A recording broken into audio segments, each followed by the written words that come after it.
أعوذ بالله من الشيطان الرجيم. إن المسلمين والمسلمات والمؤمنين والمؤمنات والقانتين والقانتات والصادقين والصادقات والصابرين والصابرات والخاشعين والخاشعات والمتصدقين والمتصدقات والصائمين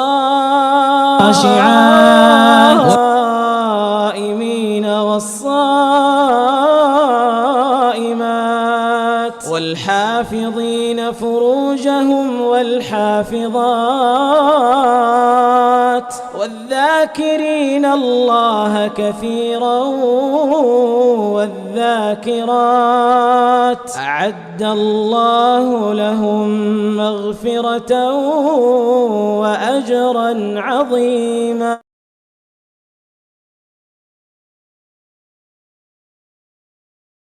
أعوذ بالله من الشيطان الرجيم.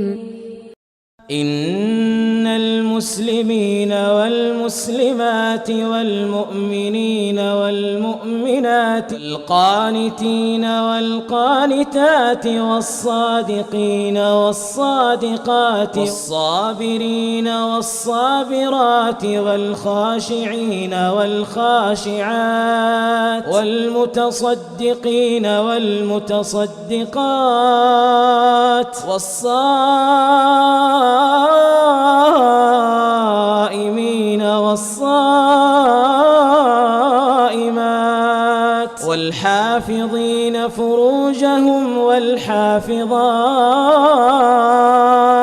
والذاكرين الله كثيرا والذاكرات أعد الله لهم مغفرة وأجرا عظيما.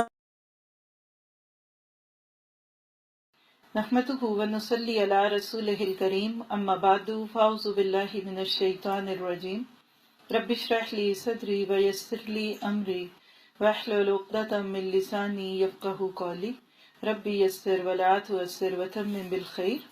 اللهم صل على محمد. ہمیشہ ہی درس سے پہلے درود پڑھتی ہوں.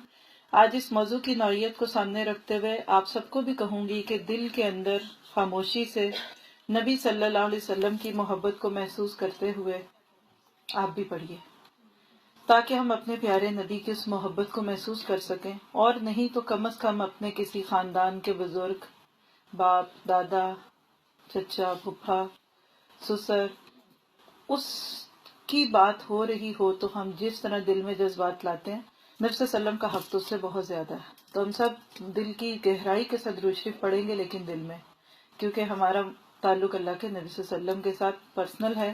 ہمیں دوسروں کو بتانے کی ضرورت نہیں کہ ہمیں ان سے کتنی محبت ہے. اللہم صلی علی محمد وعلی آل محمد کما صلیت علی ابراہیم وعلی آل ابراہیم انک حمید مجید. اللہم بارک علی محمد وعلی آل محمد کما بارکت علی ابراہیم وعلی آل ابراہیم انک حمید مجید. وما محمد الا رسول قد خلت من قبلہ الرسل افإن مات او قتل انقلبتم على اعقابکم ومن ينقلب على عقبیہ فلن يضر اللہ شیئا وسيجزی اللہ الشاکرین. سورۃ آل عمران کی آیت نمبر 144 ہے، 144. آپ نمبر صرف لکھ لیں، بعد میں گھر جا کر اس کو کھول کے اپنے گھر میں موجود کسی بھی ترجمے والے قرآن پاک سے اس کو دیکھیے گا. اور اس سے اگلی آج کی چند آیتیں لے کر میں پہلے ان آیتوں کا خلاصہ رکھتی ہوں، یہ کب کیا ہوا، ترجمے پہ ذرا سا فوکس کیجئے گا. اللہ سبحانہ تعالیٰ فرماتے ہیں کہ محمد صلی اللہ علیہ وسلم اس کے سوا کچھ نہیں کہ بس ایک رسول ہیں، ان سے پہلے اور رسول بھی گزر چکے ہیں، پھر کیا اگر وہ مر جائیں. نوٹ کیجئے گا، اللہ سبحانہ تعالیٰ کہہ رہے ہیں. اور کسی ڈکشنری کو کھول کے دیکھ لیں، کسی مسلک کے قرآن سے پوچھ لیں، قرآن کا یہ لفظ جو اوپر اگر عربی میں ہائی لائٹ کر کے دیکھ لیں، افإن مات، پھر اگر وہ مر جائیں، او قتلا، یا قتل کر دیے جائیں، اللہ تعالیٰ ہم سب سے سوال کرتے ہیں، اور خاص طور پہ اس دور کے لوگوں سے، تو کیا تم لوگ الٹے پاؤں پھر جاؤ گے؟ یعنی وہ تو اپنے حصے کا کام کر کے چلے گئے، کیا تم ان کے بعد دین چھوڑ دو گے، اپنی مرضی کا کام کرو گے؟ ٹھیک ہے، یاد رکھو جو الٹا پھرے گا وہ اللہ کا کچھ نقصان نہیں کرے گا، البتہ جو اللہ کے شکر گزار بندے بن کر رہیں گے انہیں وہ اس کی جزا دے گا۔ رہ کی بات کسی نبی کی موت کی بات ہے یا کسی امتی کی، اللہ سبحانہ تعالیٰ کی سنت کیا ہے؟ اگلی آیت دیکھیے گا 145، وَمَا كَانَ لِنَفْسٍ أَن تَمُوتَ إِلَّا بِإِذْنِ اللَّهِ، کسی نفس کی یہ جرت نہیں، یا اپنے لفظوں میں کہہ لیے کوئی ذی روح اللہ کے اذن کے بغیر مر نہیں سکتا۔ سچ ہے نا؟ دن رات ہم اس کی گواہیاں لیتے ہیں، کوئی نہیں مر سکتا جب تک اللہ نہ چاہے، مگر اللہ بِإِذْنِ اللَّهِ کتابا مؤجلا، مگر اللہ کا حکم ہے، اور وہ کب ہوتا ہے؟ موت کا وقت تو لکھا ہوتا ہے، ہر شخص اپنے وقت پہ ہی مرتا ہے، کسی کے لیے پہلے یا بعد والی بات نہیں۔ چھوڑو، دنیا میں تو آئے جانے کے لیے تھے، یہ تو پہلے ہی کہہ دیا تھا کہ انی جاعل فی الارض خلیفہ، لیکن اب کرنا کیا ہے؟ اگلی آیت پہ ذرا توجہ کرتے ہیں 145، وَمَن يُرِدْ ثَوَابَ الدُّنْيَا نُؤْتِهِ مِنْهَا، جو شخص ثواب دنیا کے ارادے سے کام کرے گا اس کو ہم دنیا ہی میں سے دے دیں گے۔ یعنی جس نے دنیا کے کام کیے، دنیا کے لیے کیے، دین کے کام کیے مگر دنیاوی فوائد کے لیے تھا، جو مانگے گا ہم اس کو ویسا ہی دے دیں گے۔ اور اس کے برعکس وَمَن يُرِدْ ثَوَابَ الْآخِرَةِ نُؤْتِهِ مِنْهَا، اور جو ثواب آخرت کے ارادے سے کام کرے گا تو کیا ہوگا؟ وہ آخرت کا ثواب پائے گا، یعنی اللہ تعالیٰ ضائع نہیں کریں گے۔ ریاکاری کے لیے کوئی نیکی کرتا ہے تو دنیا میں واہ واہ ہو جائے گی، سبحان اللہ، ماشاء اللہ، اور اگر کوئی صرف دنیا کے کاموں میں کھپ رہا ہے، میرا جینا مرنا یہ دونوں کو دنیا مل جائے گی، اللہ ضائع نہیں کرتے۔ لیکن اگر کوئی آخرت میں چاہتا ہے، کس کو؟ صرف دین کے کام کو، نماز روزے کو نہیں، وہ اپنی دنیا داری کو بھی آخرت کو سامنے رکھ کے چلاتا ہے، بچوں کے کام کرتا ہے، مرد ہے تو کماتا ہے، عورت ہے تو گھر کا کام کرتی ہے، نیت یہ ہے کہ اللہ تعالیٰ یہ تیری دی ہوئی ذمہ داری ہیں، میں آخرت میں اس کا بدلہ چاہتی ہوں۔ اللہ تعالیٰ کہتے ہیں ہم بالکل ضائع نہیں کریں گے۔ تو کام دین کے ہوں یا دنیا کے ہوں، نیت شرط ہے، اور نیت میں کیا شرط لازمی ہے؟ کہ میں اس کا بدلہ اللہ سبحانہ تعالیٰ سے لوں گی۔ اللہ تعالیٰ کا کلیہ کیا ہے آخرت کے معاملے میں؟ اللہ سبحانہ تعالیٰ انسان کو کیا کہتے ہیں؟ وَسَنَجْزِي الشَّاكِرِينَ، اور شکر کرنے والوں کو ہم ان کی جزا ضرور دیں گے۔ یہ شکر کرنے والے کون ہیں؟ جو دنیا میں رہتے ہوئے آخرت کے ارادے کر لیتے ہیں، انہی کے لیے یہ سب کچھ ہے۔ وَكَأَيٍّ مِّن نَّبِيٍّ قَاتَلَ مَعَهُ رِبِّيُّونَ كَثِيرٌ فَمَا وَهَنُوا لِمَا أَصَابَهُمْ فِي سَبِيلِ اللَّهِ وَمَا ضَعُفُوا وَمَا اسْتَكَانُوا وَاللَّهُ يُحِبُّ الصَّابِرِينَ۔ اس پہ غور کر کے نبی صلی اللہ علیہ وسلم کے صحابہ کو دیکھیے گا، یہ اب ان کی خوبیاں، کیونکہ ہمارے لیے وہی رول ماڈل ہے اور انشاءاللہ تعالی ہم نے انہی کو ملنا ہے۔ فرمایا اس سے پہلے کتنے ہی نبی ایسے گزر چکے ہیں جن کے ساتھ مل کر بہت سے خدا پرستوں نے جنگ کی، اللہ کی راہ میں جو مصیبتیں ان پر پڑی ان سے وہ نہ تو دل شکستہ ہوئے اور نہ انہوں نے کمزوری دکھائی، اور وہ باطل کے آگے سرنگوں بھی نہیں ہوئے، اور اللہ ایسے ہی صابروں کو پسند کرتا ہے۔ یہ صحابہ کرام کی خوبیاں ہیں۔ ہر نبی کے قریب کے ساتھی ایسے ہی ہوتے ہیں، خاص طور پہ ہمارے پیارے نبی کے ساتھی تو ایسے ہی تھے۔ اللہ تعالیٰ کہتے ہیں کہ ایسے لوگوں کی زبان پہ دعا کیا ہے، یہ آپ کی میری یاد کرنے کی دعا ہے، اس کو دیکھ لیجئے گا۔ وَمَا كَانَ قَوْلَهُمْ إِلَّا أَن قَالُوا رَبَّنَا اغْفِرْ لَنَا ذُنُوبَنَا وَإِسْرَافَنَا فِي أَمْرِنَا وَثَبِّتْ أَقْدَامَنَا وَانصُرْنَا عَلَى الْقَوْمِ الْكَافِرِينَ۔ ان کی دعا بس یہ تھی، اے ہمارے رب، ہماری غلطیوں اور کوتاہیوں سے درگزر فرما۔ دیکھیے، کام بھی اللہ کے رستوں میں کرتے بھی اللہ کے لیے، اور ڈر کیا کہ اس میں جو کمی بیشی ہے اس کی وجہ سے ریجیکٹ ہو جائے گا۔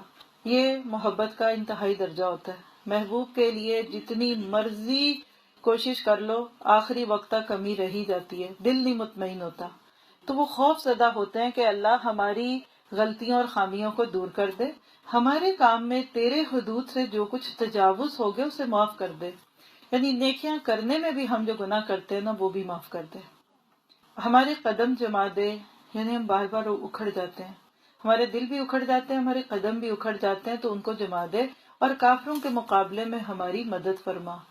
کیا پتہ چلا کہ جو کام اپنی کوششوں سے نہیں ہوتا وہ اللہ سے دعاؤں کے ذریعے کروانا چاہتے ہیں۔ کیا ہوا ان کی اس دعا کے ساتھ؟ آیت 148 کو دیکھتے ہیں۔ فَآتَاهُمُ اللَّهُ ثَوَابَ الدُّنْيَا وَحُسْنَ ثَوَابِ الْآخِرَةِ وَاللَّهُ يُحِبُّ الْمُحْسِنِينَ۔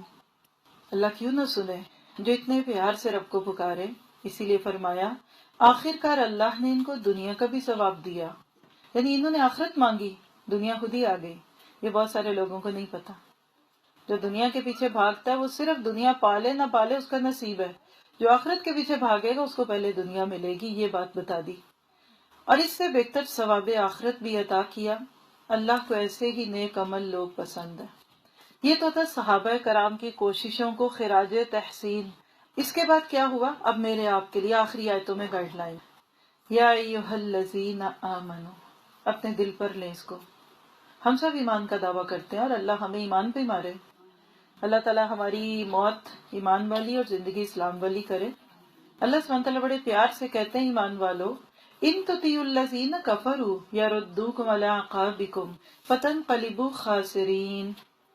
اے لوگو جو ایمان لائے ہو، اگر تم ان لوگوں کے اشاروں پر چلو گے جنہوں نے کفر کی راہ اختیار کی ہے تو وہ تم کو الٹا پھیر لے جائیں گے، یعنی تمہاری مت مار دیں گے، یا تمہارے عزائم، تمہارے مقاصد، تمہارے نظریہ حیات سے تم کو دوسری طرف لے جائیں گے، اور تمہارا حال کیا ہوگا؟ فتنقلبوا خاسرین، اور تم نامراد ہو جاؤ گے۔ خسارہ کیا ہوتا ہے؟ بینکرپسی، یعنی نہ پھر تمہاری دنیا بننی ہے نہ آخرت۔ تو پھر کیا کرے اللہ تعالیٰ؟ ان کو اگر چھوڑ دیا تو ہماری تو مدد بند ہو جائے گی اور ہم تو ان کے بغیر جی نہیں سکتے۔ تو اللہ تعالیٰ یاد دلاتے ہیں بل اللہ مولاکم وہو خیر الناصرین، بلکہ اللہ تمہارا مولا ہے۔ کیا مطلب؟ یہ جو تم نے ان پہ نظریں لگا رکھی ہیں کہ یہ تمہاری کامیابی کی دلیل ہے، تو یہ درست نہیں ہے، ان کی باتیں غلط ہیں۔ حقیقت یہ ہے کہ اللہ تمہارا حامی و مددگار ہے اور وہ بہترین مدد کرنے والا ہے۔ جس کو اس بات کا یقین ہو جائے گا نا، پھر وہ پیچھے نہیں ہوگا۔ سوال پیدا ہوتا ہے کہ جب مسلمانوں کا یہ عزم بن جائے، مسلمانوں کا عقیدہ، مسلمانوں کی یہ سوچ بن جائے کہ اللہ ہمارا مولا ہے، تو اس کا کفار کے اوپر کیا اثر آتا ہے؟ آخری آیت ہمارے آج کے اس لیسن میں جو میں نے آپ سے ڈسکس کرنی ہے وہ 151 میں ہے۔ سَنُلْقِي فِي قُلُوبِ الَّذِينَ كَفَرُوا الرُّعْبَ بِمَا اشْرَكُوا بِاللَّهِ مَا لَمْ يُنَزِّلْ بِهِ سُلْطَانًا وَمَأْوَاهُمُ النَّارُ وَبِئْسَ مَثْوَى الظَّالِمِينَ، کہ جب مسلمان اس درجے کے مسلمان بن جائیں گے جو مطلوب ہے، ان کا معیار اس ایمان کا وہی ہو جائے گا جو مطلوب ہے، تو پھر اللہ تعالیٰ دنیا میں کیا کریں گے؟ ان قریب وہ وقت آنے والا ہے جب ہم منکرین حق کے دلوں میں رعب بٹھا دیں گے، یعنی کفار کے دلوں میں مسلمانوں کا رعب آنے لگتا ہے جب مسلمان اللہ کے حکم سے اللہ کی بات ماننے لگتے ہیں، اس لیے کہ انہوں نے اللہ کے ساتھ ان کو خدائی میں شریک ٹھہرایا، جن کے شریک ہونے پر اللہ نے کوئی سند نازل نہیں کی۔ ان کا آخری ٹھکانہ جہنم ہے اور بہت ہی بری ہے وہ قیامگاہ جو ان ظالموں کو نصیب ہوگی۔ تو یہ ہیں وہ آیات جس کی روشنی میں آج ہم دیکھیں گے کہ نبی صلی اللہ علیہ وسلم کی زندگی کے آخری دن کیا تھے۔ آیات چونکہ بہت اہم ہیں، بہت سارے اسٹوڈنٹس ہی ہوتے ہیں ماشاءاللہ آپ لوگوں میں سے، تفسیر میں کہیں نہ کہیں آپ لوگوں نے ضرور سنا ہوگا۔ اپنے آپ کو ذہنی طور پر لے جائیے کہ یہ آیتیں کہاں نازل ہو رہی ہیں۔ جن لوگوں نے سورۃ آل عمران تفسیر سے پڑھی ہے وہ ان آیتوں کو سنتے ہی سمجھ گئے کہ اس سے پیچھے 2-3 رکوع مسلسل غزوہ احد پر تبصرہ۔ بات یہ تھی کہ غزوہ احد مسلمانوں کے لیے ایک بہت بڑا چیلنج تھا۔ ایسا مشکل وقت مسلمانوں پہ آیا کہ 3000 کفار کے مقابلے میں 1000 کا ایک چھوٹا سا گروہ تیار ہوا، اس میں سے بھی 30% یعنی 300 لوگ عبداللہ بن ابی کے ساتھ مقام شوط پہ اللہ کے نبی کا ساتھ چھوڑ گئے۔ یاد رکھیے یہ کہنا آسان ہے لیکن جب پڑھتی ہے تو حق کے راستے سے ایک بندہ جاتا ہے تو عمارت ہلنے لگتی ہے، کہاں 300 چلے گئے۔ ان کو دیکھ کر باقیوں نے بھی سوچا، لیکن اللہ نے ان کو سنبھال دیا۔ کار لوگوں پہ تو بھروسہ کرنا نہیں، مومن ہے تو بے تیغ بھی لڑتا ہے سپاہی، کافر ہے تو شمشیر پہ کرتا ہے بھروسہ۔ وہ 600-700 لوگ تھے، چل پڑے، اللہ کے نبی صلی اللہ علیہ وسلم نے بہت خوبصورت پلاننگ کی ہوئی تھی. آپ نے لوگوں کو کلیئر کٹ انسٹرکشنز دی کہ آپ یہاں کھڑے ہوں گے، آپ ادھر کھڑے ہوں گے، ادھر ہوں گے، اور یہی مینجمنٹ ہوتی ہے. اچھا کھانا کون کھلاتا ہے؟ جو اچھی طرح سرو کرتا ہے. آپ سب خواتین، آپ کو پتا ہے تھوڑی سی جگہ میں بھی اچھی مینجمنٹ کے ساتھ بہت اچھا کھانا کھلایا جاتا ہے. میں اس کی مثال جہاز کی دیتی ہوں. 200-300 لوگ ایک چھوٹی سی غار نما جہاز میں کھانا کھا لیتے ہیں نا. اسی طرح اچھا لیڈر وہی ہوتا ہے کہ جو تھوڑے سے ریسورسز کو یوز کر کے فائدے بہت دے. اللہ کے نبی صلی اللہ علیہ وسلم سے پیارا کوئی لیڈر ہو نہیں سکتا. اس پہ ایک پورا ٹاپک پڑھا چکی ہوں. نبی صلی اللہ علیہ وسلم ایک سپہ سالار کے طور پر، اگر آپ سننا چاہیں تو اس کی ریکارڈنگ لے سکتے ہیں. آپ نے ایک درے کے اوپر 50 لوگوں کو مقرر کیا. درہ جیسے ایک چھوٹی سی راک ہوتی ہے جدھر سے پیچھے سے دشمن کے آنے کا خطرہ ہو سکتا ہے. عبداللہ بن جبیر نام کے ایک صحابی کو آپ نے کھڑا کیا. 50 لوگ اس درے پہ کھڑے کر دیے اور آپ نے کلیئر کٹ انسٹرکشنز دی کہ فتح ہو کہ شکست، ہم جیئیں کہ مریں، دشمن ادھر رہے نہ رہے. حتیٰ کہ تم وہاں کھڑے یہ دیکھ رہے ہو کہ پرندے ہمارے سر نوچ کے کھا رہے ہیں، یعنی ہر صورت تم نے یہ جگہ نہیں چھوڑنی. اب ذرا سا ہم سب اب ساتھ لے کے سوچتے ہیں اطاعت رسول کی بہترین نشانی کیا تھی کہ تم نے یہ جگہ نہیں چھوڑنی. اس کے علاوہ باقی لوگوں کو آپ نے نامینیٹ کر دیا کیونکہ اللہ کے نبی صلی اللہ علیہ وسلم جیسے خوبصورت لیڈر کو اس چیز کا یقین تھا کہ یہ وہ جگہ ہے کہ جس کے پیچھے سے دشمن کے حملے کا خطرہ ہے. باقی پہاڑ اونچے تھے، وہاں سے دشمن آتا نہیں. یہی ہوا. اللہ کی بات ماننے والوں کو ہمیشہ فتح ہوتی ہے، اور اللہ کے رسول کی بات ماننے والوں کو تو دنیا میں بھی فتح ملتی ہے اور آخرت میں بھی ان کے درجے. صحابہ نے اللہ کے نبی صلی اللہ علیہ وسلم کی سب باتوں پہ پوری طرح عمل کیا. الحمدللہ مسلمان جنگ جیت گئے. جب جنگ جیتے اور دشمنوں میں ہڑبونگ پھیلی، یعنی ان کے اندر ایک ابتری پھیلی، تو وہ بھاگنے لگے. اس دور میں کیا ہوتا تھا کہ دشمن اپنے ساتھ جو بھی لے کر آتے تھے، یعنی دونوں پارٹیز اپنے ساتھ اسلحہ اور ہتھیار اور ضرورت کی چیزیں لے کر آتے تھے نا گھروں میں. وہاں یہ تو نہیں تھا کہ پیچھے سے کوئی مدد آنی ہے. تو جب کوئی قوم شکست کھاتی، یعنی اگر مسلمان شکست کھاتے تو وہ بھاگتے، تو ان کی چیزیں، ان کی تلواریں، ان کی زرہیں، ان کا کھانا پانی، بکریاں، اونٹ، وہ سب کافروں کو مل جاتے. یہی چیز کافروں کے ساتھ ہونی تھی. دشمن جب بھاگے تو صحابہ کرام یہ سمجھے کہ جنگ ختم ہو گئی. That's it. سب اٹھے اور اپنی اپنی جگہ سے جا کر مال غنیمت کو جمع کرنے لگ گئے. غلط فہمی صرف اتنی ہوئی کہ جنگ ختم ہوئی، اور جنگ ختم ہو گئی تھی. بس ایک کام نہیں کرنا تھا جو 40 صحابہ سے ہو گیا، سہون، جان کے نہیں کیا، بھول گئے. انہوں نے سوچا کہ نبی صلی اللہ علیہ وسلم کی جو انسٹرکشنز تھی نا، یہ صرف جنگ کے ہونے تک تھی. جنگ ختم ہو گئی، اب ہم اپنی جگہ پہ کھڑے رہے، دفاع کیا، بات ختم. تو یہ سارا مال و اسباب تو یہ لوٹ جائیں گے، تو ہمیں کیا ملے گا؟ ایک یہ بات تھی. دوسری بات ہے لیئر ہو گئے. جیسے ہم پروگرام کے شروع میں بڑے کانشیس ہوتے ہیں، آواز بھی کانپ رہی ہوتی ہے، ٹانگیں بھی کانپ رہی ہوتی ہیں. پھر آدھا پروگرام گزرے تب کہتے ہیں اب سب کچھ ٹھیک ہی ہو گیا نا، ریلیکس ہونے لگتے ہیں. یہ غلطی تھی. جو ہی وہ صحابہ کرام جو وہاں متعین تھے وہاں سے ہٹے، صرف 10 لوگ عبداللہ بن جبیر کے ساتھ رہ گئے، اور وہ پیچھے سے آوازیں دے رہے ہیں اللہ کے بندو آجو آجو. لیکن وہ بس مال کی محبت کہہ لیں، یعنی انسان تھے، صحابہ بشر تھے، اس میں کوئی شک نہیں ہے. وہ گئے اور مال غنیمت چننے لگے.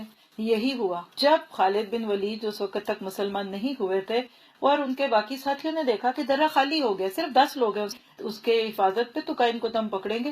وہ جاتے ہوئے مکہ کی طرف واپس جا رہے تھے مدینہ سے، پیچھے سے اسی درے کے راستے سے آگے آئے اور انہوں نے پھر آ کے حملہ کیا. ایسے غزوہ احد اگر اللہ آپ کو لے جائے، کبھی جا کے دیکھیے گا میدان احد، مدینہ کے بالکل قریب ہے. زیارتوں میں ہم لوگ جاتے ہیں اور میں وہاں کھڑے ہو کے سوچتی ہوں کیسے یہاں جنگیں، یہاں انسانیت کے فیصلے ہوئے ہیں. آج ہم مسلمانوں کے پاس اتنا کچھ ہے اور ابھی تک ہم کچھ کر نہیں پائے. ان کے پاس تھا کیا؟ یعنی ایسے وادی ہے، نیچے گہرائی میں جنگ ہو رہی تھی اور اوپر سے پیچھے سے دشمن آ رہے تھے. تو جب وہ درے سے پیچھے سے دشمن آئے تو مسلمان تمہارے غنیمت چن رہے تھے، ان کو بالکل احساس بھی نہیں ہوا. جب بالکل دشمن سر پہ آ گیا، اوہ یہ کیا ہوا؟ اب ہتھیار تو پاس نہیں، مینٹلی پریپیئر نہیں تھے. پھر ایک ڈس آرگنائز کیفیت ہوئی جو اکثر ہمارے پروگراموں کے اینڈ پہ ہو جاتی ہے. ہماری شادیوں کے اینڈ پہ تو لوگ پھسل رہے ہوتے ہیں اور کھانے کی دیگیں ہٹ رہی ہوتی ہیں اور گھی زمین پہ پڑا ہوتا ہے نا. اور اللہ کے نبی پکار رہے تھے، یا عبادی لیا، یا عبادی لیا، اللہ کے بندو میری طرف آؤ، میری بات سنو، میں ہوں.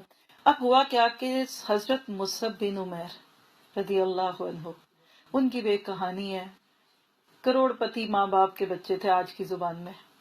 آپ کہہ لیجئے کہ مکہ کا وہ نوجوان جب پہن اوڑھ کے اچھے گھوڑے آج کی اچھی گاڑی میں نکلتا تھا تو لڑکیاں لڑکے دروازوں سے جھانکتے تھے کہ مصعب نکل رہا ہے، اتنا خوبصورت اور دولت والا تھا۔ لیکن یاد رکھیے جس کو قرآن کی اور نبی کی محبت کی اور اسلام کی دولت ملتی ہے اس کو پھر یہ کچھ نہیں لگتا۔ یہی ہوا، مصعب بن عمیر اس جنگ میں آئے، اللہ کا حکم دیکھیے کہ شہید ہو گئے۔ آج جن کو نہیں پتا پہلی دفعہ سن کے جائیے، مصعب بن عمیر نبی صلی اللہ علیہ وسلم کے ہم شکل تھے، سملر تھے۔ کسی نے ان کی ڈیڈ باڈی دیکھی تو وہ جیسے کہنا چاہیے کہ بات پھیل جاتی ہے سنی سنائی، ایک دم کسی ایک کے منہ سے نکلی کہ اللہ کے نبی صلی اللہ علیہ وسلم شہید ہو گئے۔ ایک سے دوسرے، دوسرے سے تیسرے، بات ایسے گئی، وہ کہتے ہیں منہ سے ایک دفعہ نکلتی ہے پھر بات گھر گھر جاتی ہے۔ صحابہ کرام میں اور میدان میں یہ خبر پھیل گئی کہ نبی صلی اللہ علیہ وسلم شہید ہو گئے۔ اب وہ کیفیت تھی کہ جب صحابہ سوچ رہے ہیں کہ اللہ کے نبی چلے گئے، وقت کتنا مشکل ہے، میدان جنگ میں ہے، دشمن آیا کھڑا ہے اور آپ کا لیڈر ختم ہو گیا، کہنے کی بات ہے۔ اس وقت پھر بڑے بڑے صحابہ کرام کی ہمتیں چھوٹ گئی۔ ایسے وقت میں وہ لوگ جو اوپر سے تو اسلام تھا لیکن دل میں نفاق تھا، یا بھی کہہ لیں کچے ایمان والے، نئے نئے مسلم، ابھی نہ قربانیاں دی تھی، نہ ہجرتیں دی تھی، نہ اسلام کے لیے مشکلات سے گزرے تھے، انہوں نے دبی دبی آواز میں کہہ دیا، ارے دیکھو اب ہمارا کیا بنے گا۔ دیکھیے آج کی زبان میں سمجھے، ایک نان مسلم ملک سپر پاور اور ایک چھوٹے سے مسلم ملک کی لڑائی ہو رہی ہو اور اتنے میں مسلم ملک کے حکمران کی بھی ڈیتھ ہو جائے تو لوگ کہیں گے نا اب تو جاؤ جا کے ان کی جوتیاں سیدھی کر دو، ہمیں کچھ نہ کہنا، ہمارا لیڈر مر گیا۔ کچھ لوگوں نے ایسی باتیں کی، چلو عبداللہ بن ابی کے پاس جاتے ہیں اور اس کو کہتے ہیں آ جاؤ تم ہمارا لیڈر بن جاؤ، ابو سفیان سے امان لے لو، یہ وہ، اور دس اندر یعنی جتنے اتنی باتیں۔ یہ جو ہمارے ہاں باتیں ہوتی ہیں نا جس کو آپ کہتے ہیں آؤ اب باتیں کریں، وہ اصل میں ہوتا ہے آؤ اب غیبتیں کریں، آؤ اب ذرا اپنی نیکیاں دوسروں کو دیں، آؤ اب ذرا کی کرائی پہ مٹی ڈال دیں۔ ہم نیکیاں کر کے اٹھتے ہیں تو وہاں سے غیبتیں کر کے اٹھتے ہیں، بعض دفعہ یہی ہوا، لوگوں نے باتیں شروع کر دی۔ کوئی کہنے لگا دیکھو دیکھو یہ محمد صلی اللہ علیہ وسلم اگر اللہ کے رسول ہوتے تو قتل کیسے ہوتے، یہ جھوٹ تھا، چھوڑو۔ کچھ کو یہ غم پڑ گیا کہ اب اللہ کے نبی کے بعد مکہ والوں نے تو ہم پہ اور سختیاں کرنی ہے، چلو چلو جلدی جا کے واپس اپنے آبائی دین پہ چلو تاکہ ہمیں کچھ نہ کریں۔ دیکھیے یہ وہ وقت ہوتے ہیں جس وقت بندے کو یہ پتا چلتا ہے۔ لکھنے ایک جملہ جیم ہے آج کے اس لیکچر کا کہ جب دین کا کوئی تقاضا اور ہماری دنیا کا کوئی تقاضا ایک ساتھ اٹھے پھر ہم کس کو چوز کرتے ہیں، یہ وقت ہماری اصل کھولتا ہے۔ 98% ایسے وقتوں میں ہم پھسل جاتے ہیں۔ مجبوری تھی، گھر میں کام تھا، بچے رو رہے ہیں، شوہر ہیں، وہ ہے، عام حالات میں بالکل نہیں کسی کو پتا چلتا کہ وہ ایمان کے کس درجے پہ ہے۔ فارغ وقت تھا، جا کے اللہ کے راستے میں بھی کچھ وقت دے دیا، فارغ تھے گھر میں کچھ پڑھنا شروع کر دیا، اٹس فائن۔ بٹ مشکل کب پڑتی ہے جب ہمیں کوئی اپنی ذاتی زندگی کی مشکل آتی ہے، پھر ہم کہتے ہیں نہیں اب کیا کریں۔ صحابہ کرام نے ایسے وقت میں اپنی صداقتیں ثابت کر کے یہ بات بتا دی کہ دنیا کی کوئی بھی بڑی سے بڑی چیز ہمیں اس راستے سے نہیں ہٹا سکتی، اور پھر یہی ہوا۔ خیر ایسے وقت میں پھر امت مسلمہ کی کشتی جو تھی وہ ڈولنے لگی۔ اصل میں نبی صلی اللہ علیہ وسلم شہید نہیں ہوئے تھے، ہم اب غزوہ احد سے واپس آ جاتے ہیں ادھر، لیکن ایسے موقع پہ ایک وقتی طور پہ خبر پیدا کر کے یہ کیوس پیدا کیا گیا، مسلمانوں کو ذہنی طور پہ تیار کر دیا گیا کہ آج تو یہ ریہرسل ہوئی ہے، آج تو یہ تمہاری ذہن سازی کی گئی ہے، لیکن ایک دن ایسا آئے گا کہ حقیقت میں ہر انسان کی طرح نبی صلی اللہ علیہ وسلم کو بھی اس دنیا سے جانا پڑے گا۔ یہ جو آیت آپ کے سامنے رکھی ہے وما محمد الا رسول، یہ اس موقع پہ نازل ہوئی تھی۔ اس وقت آپ زخمی ہوئے تھے، فوت نہیں ہوئے تھے، آپ دنیا میں ہی تھے، لیکن اللہ نے کہا کہ اب یہ وقت ایک دن آئے گا، اور یہ ہوا۔ کب ہوا؟ یعنی غزوہ احد کب ہوئی تھی؟ جو ساتھی سیرت سے بہت محبت کرتے ہیں اور مجھے لگتا ہے آپ سارے انہی لوگوں میں سے ہیں، وہ تو بہت اچھی طرح سے اس کو جانتے ہیں۔ پہلے سال میں کچھ بھی نہیں ہوا، دوسرے سال کے شروع میں بدر ہوئی، تو تیسرے سال کے شروع میں احد ہوئی۔ نبی صلی اللہ علیہ وسلم مدینہ ہجرت کے کتنے سال کے بعد وصال فرماتے ہیں بتائیے؟ 10 سال گزارے نا مدینہ میں، ٹوٹل 3 نکال دیں، یعنی اس آیت کے 7 سال بعد حقیقی طور پہ نبی صلی اللہ علیہ وسلم کی جب دنیا سے واپسی کا وقت آیا تو صحابہ کرام کو پھر احساس ہوا کہ احد والی بات تو جھوٹی تھی لیکن یہ سچی ہے.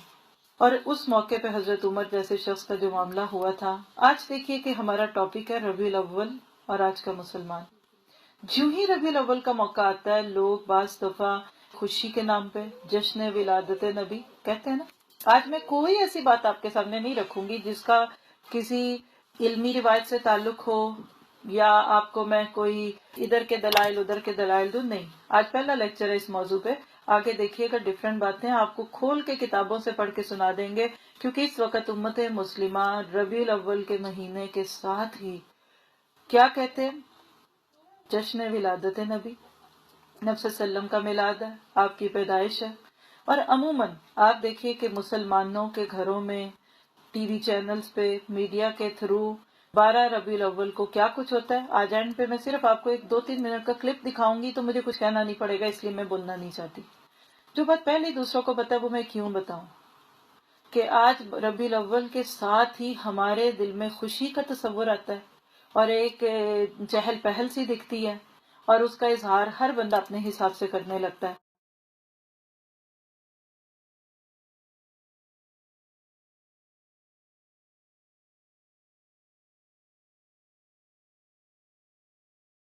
لیکن آئیے ذرا میں آپ کو ایک ڈائریکٹلی لے چلتی ہوں اس گھرانے میں. اللہ کے نبی صلی اللہ علیہ وسلم کی زندگی میں ربیع الاول کا مہینہ کتنی بار آیا؟ 63 بار آیا، 63 ٹائمز. 63 میں سے 40 سال جب شروع کے تھے وہ کب تھے؟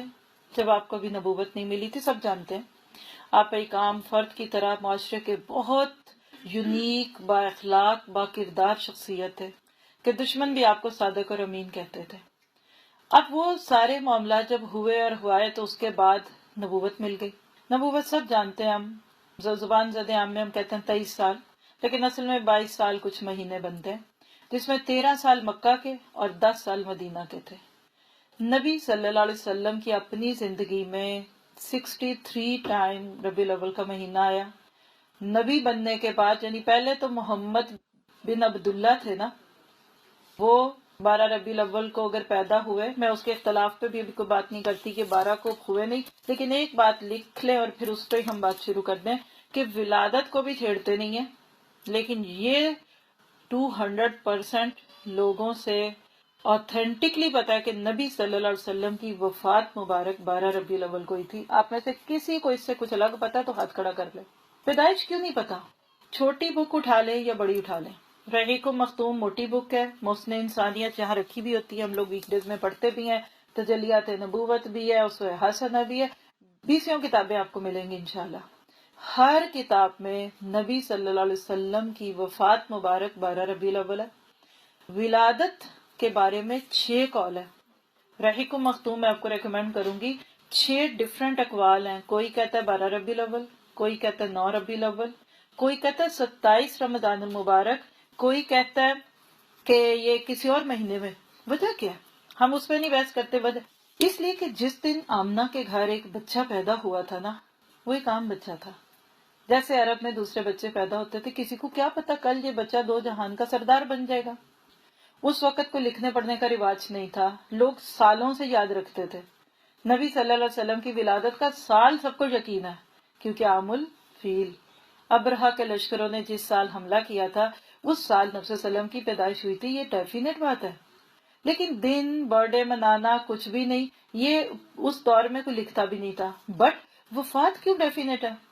اس کی وجہ یہ ہے کہ وفات جب آپ کی ہوئی تو آپ کے 1 لاکھ سے زائد چاہنے والے تھے اس وقت. ابھی سناتی ہوں آپ کو. ایک ایک آنکھ رو رہی تھی اللہ کے نبی کی وفات پہ.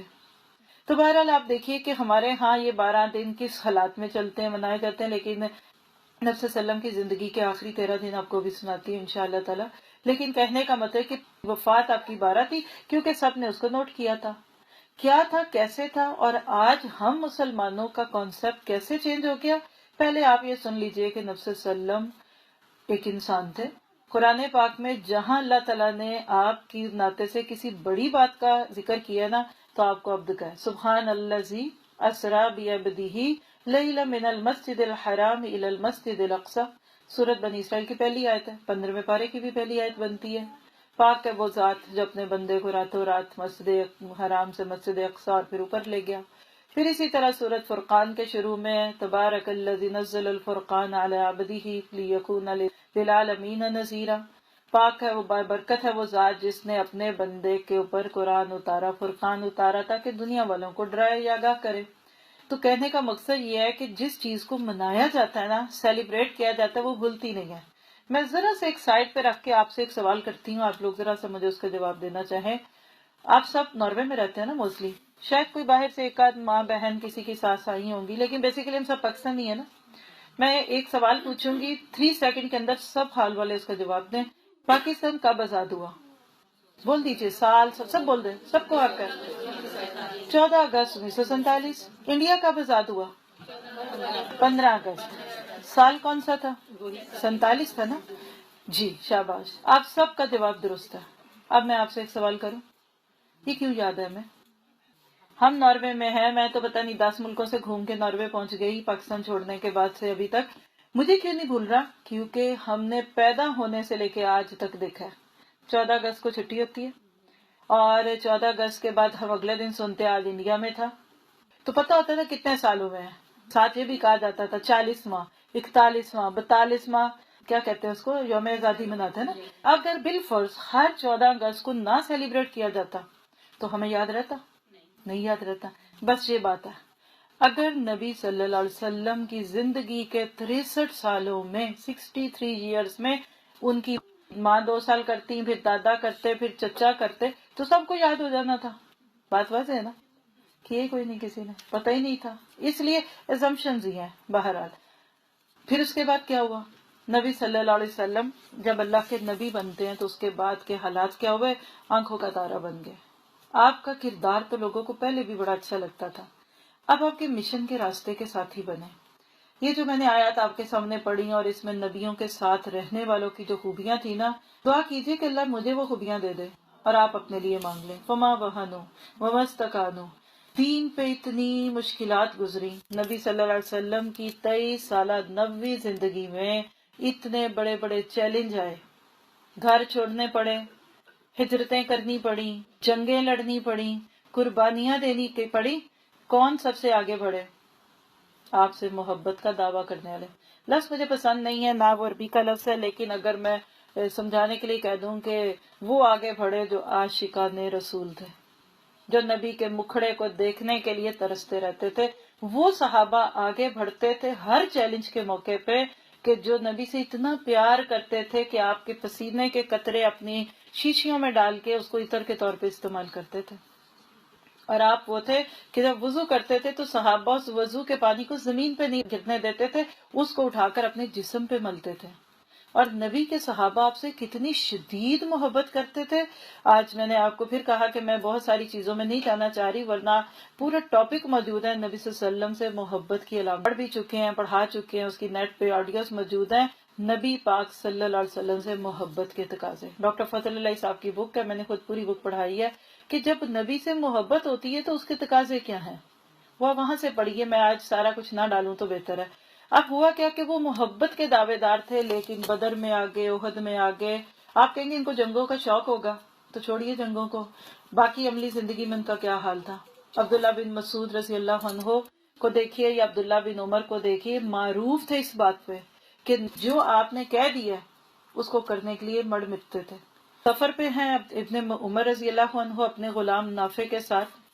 راستے میں ایک جگہ کہا اونٹ روکو، روک دیا، اترے نیچے، ذرا سے سائڈ پہ ہو کے اس طرح بیٹھ گئے جیسے قضائے حاجت کے لیے، یعنی واش روم یوز کرنے کے لیے بیٹھتے ہیں. اس دور میں لوگ کھلی جگہوں پہ جاتے تھے. اس کے بعد بیٹھے اور اٹھ کے آگے واپس. غلام نے جرت کر کے کہا کہ آقا میں دیکھ رہا ہوں کہ آپ کو حاجت کوئی نہیں تھی، فارغ نہیں ہوئے، فیل کرایا آپ نے، پوز دیا بس اور آپ آگے ہیں، تو یہ کیا بات ہوئی؟ کہا ہاں اے نافع، اس لیے کہ میں نبی صلی اللہ علیہ وسلم کی زندگی میں ایک بار اسی رستے سے گزرا تھا، جیسے آج تو میرے ساتھ ہے نا، اس دن میں نبی کے ساتھ تھا. جب میں یہاں پہنچا تھا تو آپ اپنی حقیقی ضرورت سے اس جگہ پہ فارغ ہوئے تھے. آج میں یہاں سے گزرا ہوں تو میں نے سوچا کہ میں یہ سنت کیوں نہ پوری کر لوں، صرف آپ کی محبت میں یہاں بیٹھا ہوں. دیکھیے صحابہ کرام وہ تھے جو اللہ کے نبی کو پورا کاپی کرتے تھے. آج لوگ کہتے ہیں کاپی نہ کرو، نقل نہ مارو. اللہ کی قسم اگر دنیا میں نقل مار کے کوئی کامیاب ہو سکتا ہے تو وہ محمد رسول اللہ صلی اللہ علیہ وسلم کی نقل مار کے ہو سکتا ہے. آپ کے بیٹے ان کی نقل ماریں، آپ کے شوہر ماریں، آپ کے بھائی ماریں جسمانی حال حلیے میں کیونکہ وہ مرتے ہیں، اور آپ اور میں امت کی بیٹیاں، امت کی مائیں، نبی کی بیٹیاں، ہم آپ کے ازواج مطہرات کی نقلیں ماریں، جائیے دنیا اور آخرت کی کامیابی کا سرٹیفکیٹ مل جائے گا آپ کو. مجھے ان کی نقل مارنے کا حکم ہے کیونکہ اللہ کے نبی سے محبت کی علامت کیا تھی. یہاں اسی جگہ جہاں میں آج بیٹھی ہوں، ہر دن منڈے سے تھرسڈے ہم کوئی عذر ہو تو ہو آدھا گھنٹہ بخاری شریف میں سے حدیثیں پڑھتے ہیں.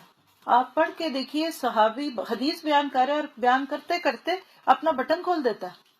صحابہ نے کہا کہ یہ بٹن کیوں کھول دیا؟ کہا اس لیے کہ اس وقت جو نبی صلی اللہ علیہ وسلم کی بات تمہیں بتانے لگا نا، جب نبی صلی اللہ علیہ وسلم مجھے بتا رہے تھے تو آپ کے کرتے کا بٹن کھلا ہوا تھا، تو میں نے کہا آپ کی محبت میں بھی کھول دوں. یہ میں کیوں بتا رہی ہوں؟ اس لیے کہ کوئی یہ نہ سوچے کہ نبی صلی اللہ علیہ وسلم عاشقان نبی نہیں تھے، وہ نبی صلی اللہ علیہ وسلم سے محبت نہیں کرتے تھے، وہ دیوانے نہیں تھے، وہ سرفروش تھے. وہ تو اتنا پیار کرتے تھے. ایک صحابی اللہ کے نبی کے پاس آیا، چہرہ مرجھایا ہوا ہے. کہا میرے پیارے ساتھی، تیرا تو چہرہ اتنا کھلا رہتا تھا، آج اتنا دکھی کیوں ہے؟ کہا اللہ کے نبی بس آج ایک خیال آ گیا اور اس خیال نے دکھی کر دیا مجھے. کہا کیا خیال آیا؟ اچھا ہم اپنے اوپر لیں. کوئی قسط دینے کا خیال آ گیا، کوئی بچی کی رشتے کی بات ہے، کوئی بیٹے کے گھر کی بات ہے؟ نہیں. کہا اللہ کے نبی آج خیال کیا آیا ہے کہ میں بھی مدینہ میں رہتا ہوں، آپ بھی مدینہ میں رہتے ہیں، میں اپنے گھر میں کام کاج میں ہوتا ہوں، ایک دم میرے دل میں آپ کی ہوک اٹھتی ہے. محبت ہوتی ہے نا، یہ اظہار مانگتی ہے، اظہار نہ کرے تو محبت بھی بجھ جاتی ہے. کہتے میرے دل میں آپ کی محبت آتی ہے، ہائے میں آپ کو دیکھوں، جس کو آپ انگلش میں کہتے ہیں آئی مس یو. تو میں فوراً وہاں سے اٹھتا ہوں، میں مسجد نبی میں آتا ہوں، آپ بیٹھے ہیں، کبھی پڑھ رہے ہیں، پڑھا رہے ہیں، میں ایک نظر آپ کو دیکھتا ہوں، پھر میں واپس چلا جاتا ہوں تو میں خوش ہو جاتا ہوں. کبھی میں اپنی تجارت میں ہوتا ہوں، کاروبار میں ہوتا ہوں، ایک دم مجھے آپ کی محبت آتی ہے، آپ کی یاد ستاتی ہے، میں وہاں سے آتا ہوں، بس آپ کو دیکھتا ہوں، دیکھ کے چلا جاتا ہوں. محبت میں کوئی بہت کہنے بولنے کی تو ضرورت ہی نہیں ہوتی. کہا اچھا پھر اب کیا ہوا؟ کہا آج جس خیال نے مجھے دکھی کر دیا کہ آج دنیا میں تو میں آپ کو آتا ہوں اور دیکھ جاتا ہوں، پر کل قیامت میں تو معاملہ فرق ہے. میں جنت میں چلا بھی گیا لیکن اپنے اعمال کے مطابق مجھے یہ پتا ہے کہ میں کسی شروع کی دوسری تیسری جنت میں ہوں گا، یعنی سٹینڈرڈ فرق ہوگا. آپ کو تو اللہ نے جو دینا ہے مقام وہ تو کسی کا نہیں، اور آپ نے خود فرمایا کہ اللہ نے جنت کا ایک مقام اپنے ایک بندے کو دینا ہے اور وہ وسیلہ ہے اور وہ صرف ایک کو ملنا ہے، اور میں فخر سے تو نہیں کہتا لیکن وہ مقام مجھے ملے گا. تو کہ اللہ کے نبی آج اس بات سے دکھی ہو گیا ہوں کہ جنت میں جب مجھے آپ کی یاد ستائے گی، آپ کی محبت آئے گی، تو پھر میں اس وقت آپ کو کیسے دیکھوں گا، کیونکہ آپ تو بڑے اعلیٰ درجوں میں ہوں گے. سچ بتائیں آج اپنی عمر دیکھے، 25 30 40 50 60 سال گزر گئے، کتنے آنسو بہائے، کتنے غم جھیلے، کتنے دکھ اٹھائے ہم نے اپنے زوم میں. ہم سے زیادہ کوئی دکھوں میں پڑا ہوا ہی نہیں، اللہ نہ کرے کبھی ایک آنسو میرا آپ کا اس رستے میں گرا آج تک بغیر مبالغے کے. یہ سوچ مجھے اور آپ کو آئی کہ میں نبی صلی اللہ علیہ وسلم کا دیدار کیسے کروں گی. اللہ کے دیدار کا ہی سوچ لیں تو بڑی بات ہے، نبی کا تو نہیں سوچتے. اور میں اکثر سوچتی ہوں، میرے ذہن میں آتی ہے یہ بات، آپ سے بھی شیئر کر رہی ہوں، شاید آپ کے بھی کبھی ذہن میں خیال آئے. یہ تمہارا ایمان ہے کہ نبی صلی اللہ علیہ وسلم کو جو مقام ایک ملنا ہے، وسیلہ نام کا مقام ہے، جو اذان کی دعا کے آخر میں بھی ہم مانگتے ہیں. اب آپ دیکھیے کہ نبی صلی اللہ علیہ وسلم کا تو وہ ملنا ہے، آپ کی بیویوں کا کیا ہوگا؟ جو میرا کویسچن دن میں آتا ہے کہ نبی صلی اللہ علیہ وسلم کی بیویوں کے ساتھ آپ کو کس طرح رکھا دے گا، اللہ نوز دی بیسٹ. لیکن یہ ہمارا ایمان ہے کہ جو آج ازواج مطہرات تھی اس دنیا میں، وہ وہاں اللہ کے نبی کی بیویاں بنیں گی. لیکن صحابی کو غم یہ کہ میں آپ کو کیسے دیکھوں گا. یہ ایسے ہی نا کہ جیسے ہم سارے یہاں سے اکٹھے نکلیں پاکستان کے لیے، 10 لوگ نکلتے ہیں، ایک کے پاس فرسٹ کلاس ٹکٹ ہے اور باقی سارے اکانومی میں، تو وہ اکانومی والے پیچھے سے آگے نہیں جا کے بیٹھ سکتے چاہے سیٹیں خالی بھی ہوں، اگلے کو ہی آنا پڑتا ہے پیچھے. تو وہ یہ سوچ رہے تھے. اس پہ اللہ کے نبی صلی اللہ علیہ وسلم نے فرمایا ہے میرے ساتھی غم نہ کر، المرء مع من احب، آدمی اسی کے ساتھ ہوگا جس سے وہ محبت کرے گا. اور قرآن میں آیتیں سورۃ النساء میں بھی پڑھیں گے، وَمَن يُطِعِ اللَّهَ وَالرَّسُولَ فَأُولَٰئِكَ مَعَ الَّذِينَ أَنْعَمَ اللَّهُ مِنَ النَّبِيِّينَ وَالصِّدِّيقِينَ. اور اس سے آگے طویل بات ہے کہ جو اللہ اور اس کے رسول کی اطاعت کرے گا وہ پھر نبیوں اور صدیقوں اور شہداء کے ساتھ ہوگا. تو صحابی کہتے ہیں ہمیں اس سے زیادہ خوشی کبھی کسی بات پہ نہیں ہوئی جو اس پہ ہوئی کہ ہم جنت میں جا کر بھی اپنے پیارے نبی کو دیکھ سکیں گے. اتنی محبت کرنے والے ساتھی. جہاں آپ کا پسینہ گرتا تھا وہاں وہ خون کے قطرے گراتے تھے. انہوں نے بھی آپ کی محبت میں وہ کام نہیں کیا جو کہ آپ نے خود نہیں کیا، کیونکہ محبت بندھی ہوتی ہے. محبت اور نفرت کے اظہار میں ہم بندھے ہوئے ہیں. من چلے لوگ کہہ سکتے ہیں محبت اور جنگ میں سب جائز ہے. سنا ہوا نا اپنے جملہ، everything is allowed in war. جنگ میں محبت میں اسلام تو نہیں مانتا. ہم بندھے ہوئے لوگ ہیں، ہم کیسے ہر بات اپنی مرضی کی کریں. دیکھیے آپ کو بچے سے پیار ہے تو بچے سے پیار کا اور اظہار ہوگا.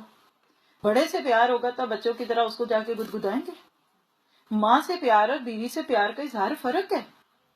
باپ اور بھائی اور شوہر کے پیار میں فرق ہے. تو نبی کی محبت صحابہ نے کی اور محبت کے طریقے بھی سکھا دیے. یہ محبت تھی کہ کہا کھڑے رہنا تو کھڑے رہنا. یہ محبت تھی کہ چل پڑو تو چل پڑو. بنو قریظہ کا موقع تھا، ایک جنگ سے ٹوٹے ہوئے آئے. غزوہ احزاب میں 1 مہینے کا حصار تھا. آپ سورۃ احزاب کی تفسیر میں جا کے اس کا شروع میں اس کا پڑھ لیجئے، آپ کو پورا واقعہ مل جائے گا. اور میں دعوت دوں گی کہ اس ربیع الاول میں کم از کم ایک دفعہ شروع سے آخر سیرت پڑھ لے. کوئی گھر میں ہے، کوئی بیڈ ریسٹ پہ ہے، کوئی کہیں جاب پہ ہے، وقت بہت ہوتا ہے، کوئی ایک بک لے لیجیے اور شروع سے آخر پڑھ لیں کہ ذرا دیکھوں کہ نبی اور اس کے ساتھی کیسے تھے. 1 مہینے کی اعصاب شکن جنگ تھی جس کو قرآن کہتا ہے کہ وَزُلْزِلُ زِلْزَالًا شَدِیدًا. ہلائے گئے، کلیجے حلق میں آئے ہوئے تھے اور مسلمان کھڑے، خندقیں کھودی ہوئی ہیں، کھڑے، یک سردی ہیں، ایسے ہوائیں پٹک پٹک کے پھینکتی تھی، نہیں کوئی ہلا. آج ہم مرضیاں کرتے نہیں تھی کھڑے ہو سکے، چلے گئے، ٹھنڈ لگی تھی، کیا کرتے پھر؟ ہماری ضرورت ہی نہیں تھی، جنگ لگ گئی، اب ختم ہو گئی ہے، کوئی نہیں آنا دشمن ہے، اور ہمارے سے کیا ہوتا ہے. واللہ اگر صحابہ مرضیاں کرنے والے ہوتے تو یہ دین کا پودا نہ لگتا جو یہ فما وہنوا وما استکانوا کی باتیں ہم کر رہے ہیں.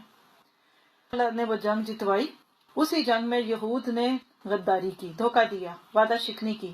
اللہ کے نبی وعدہ شکنی پسند نہیں کرتے تھے. کمٹمنٹ کر کے جو توڑتا تھا، اللہ کے نبی نے اسی بات پہ تو مکہ کی طرف چڑھائی کر دی تھی. یہ تو سارے سیرت کے سبق ہے. ایک ایک بات زبانی رٹی ہوئی ہے، جنہوں نے سنی، جنہوں نے سنائی، لیکن بات سچ ہے. صحابہ کرام گھر گئے، اللہ کے نبی بھی گھر گئے ہیں، اور ابھی ہتھیار نہیں اتارے تھے تو اب جبرائیل آ گئے آپ کے پاس. کہا اللہ کے نبی آپ نے تو ہتھیار اتار دیے، فرشتوں نے تو نہیں اتارے، کیوں، کیا ہوا ہے؟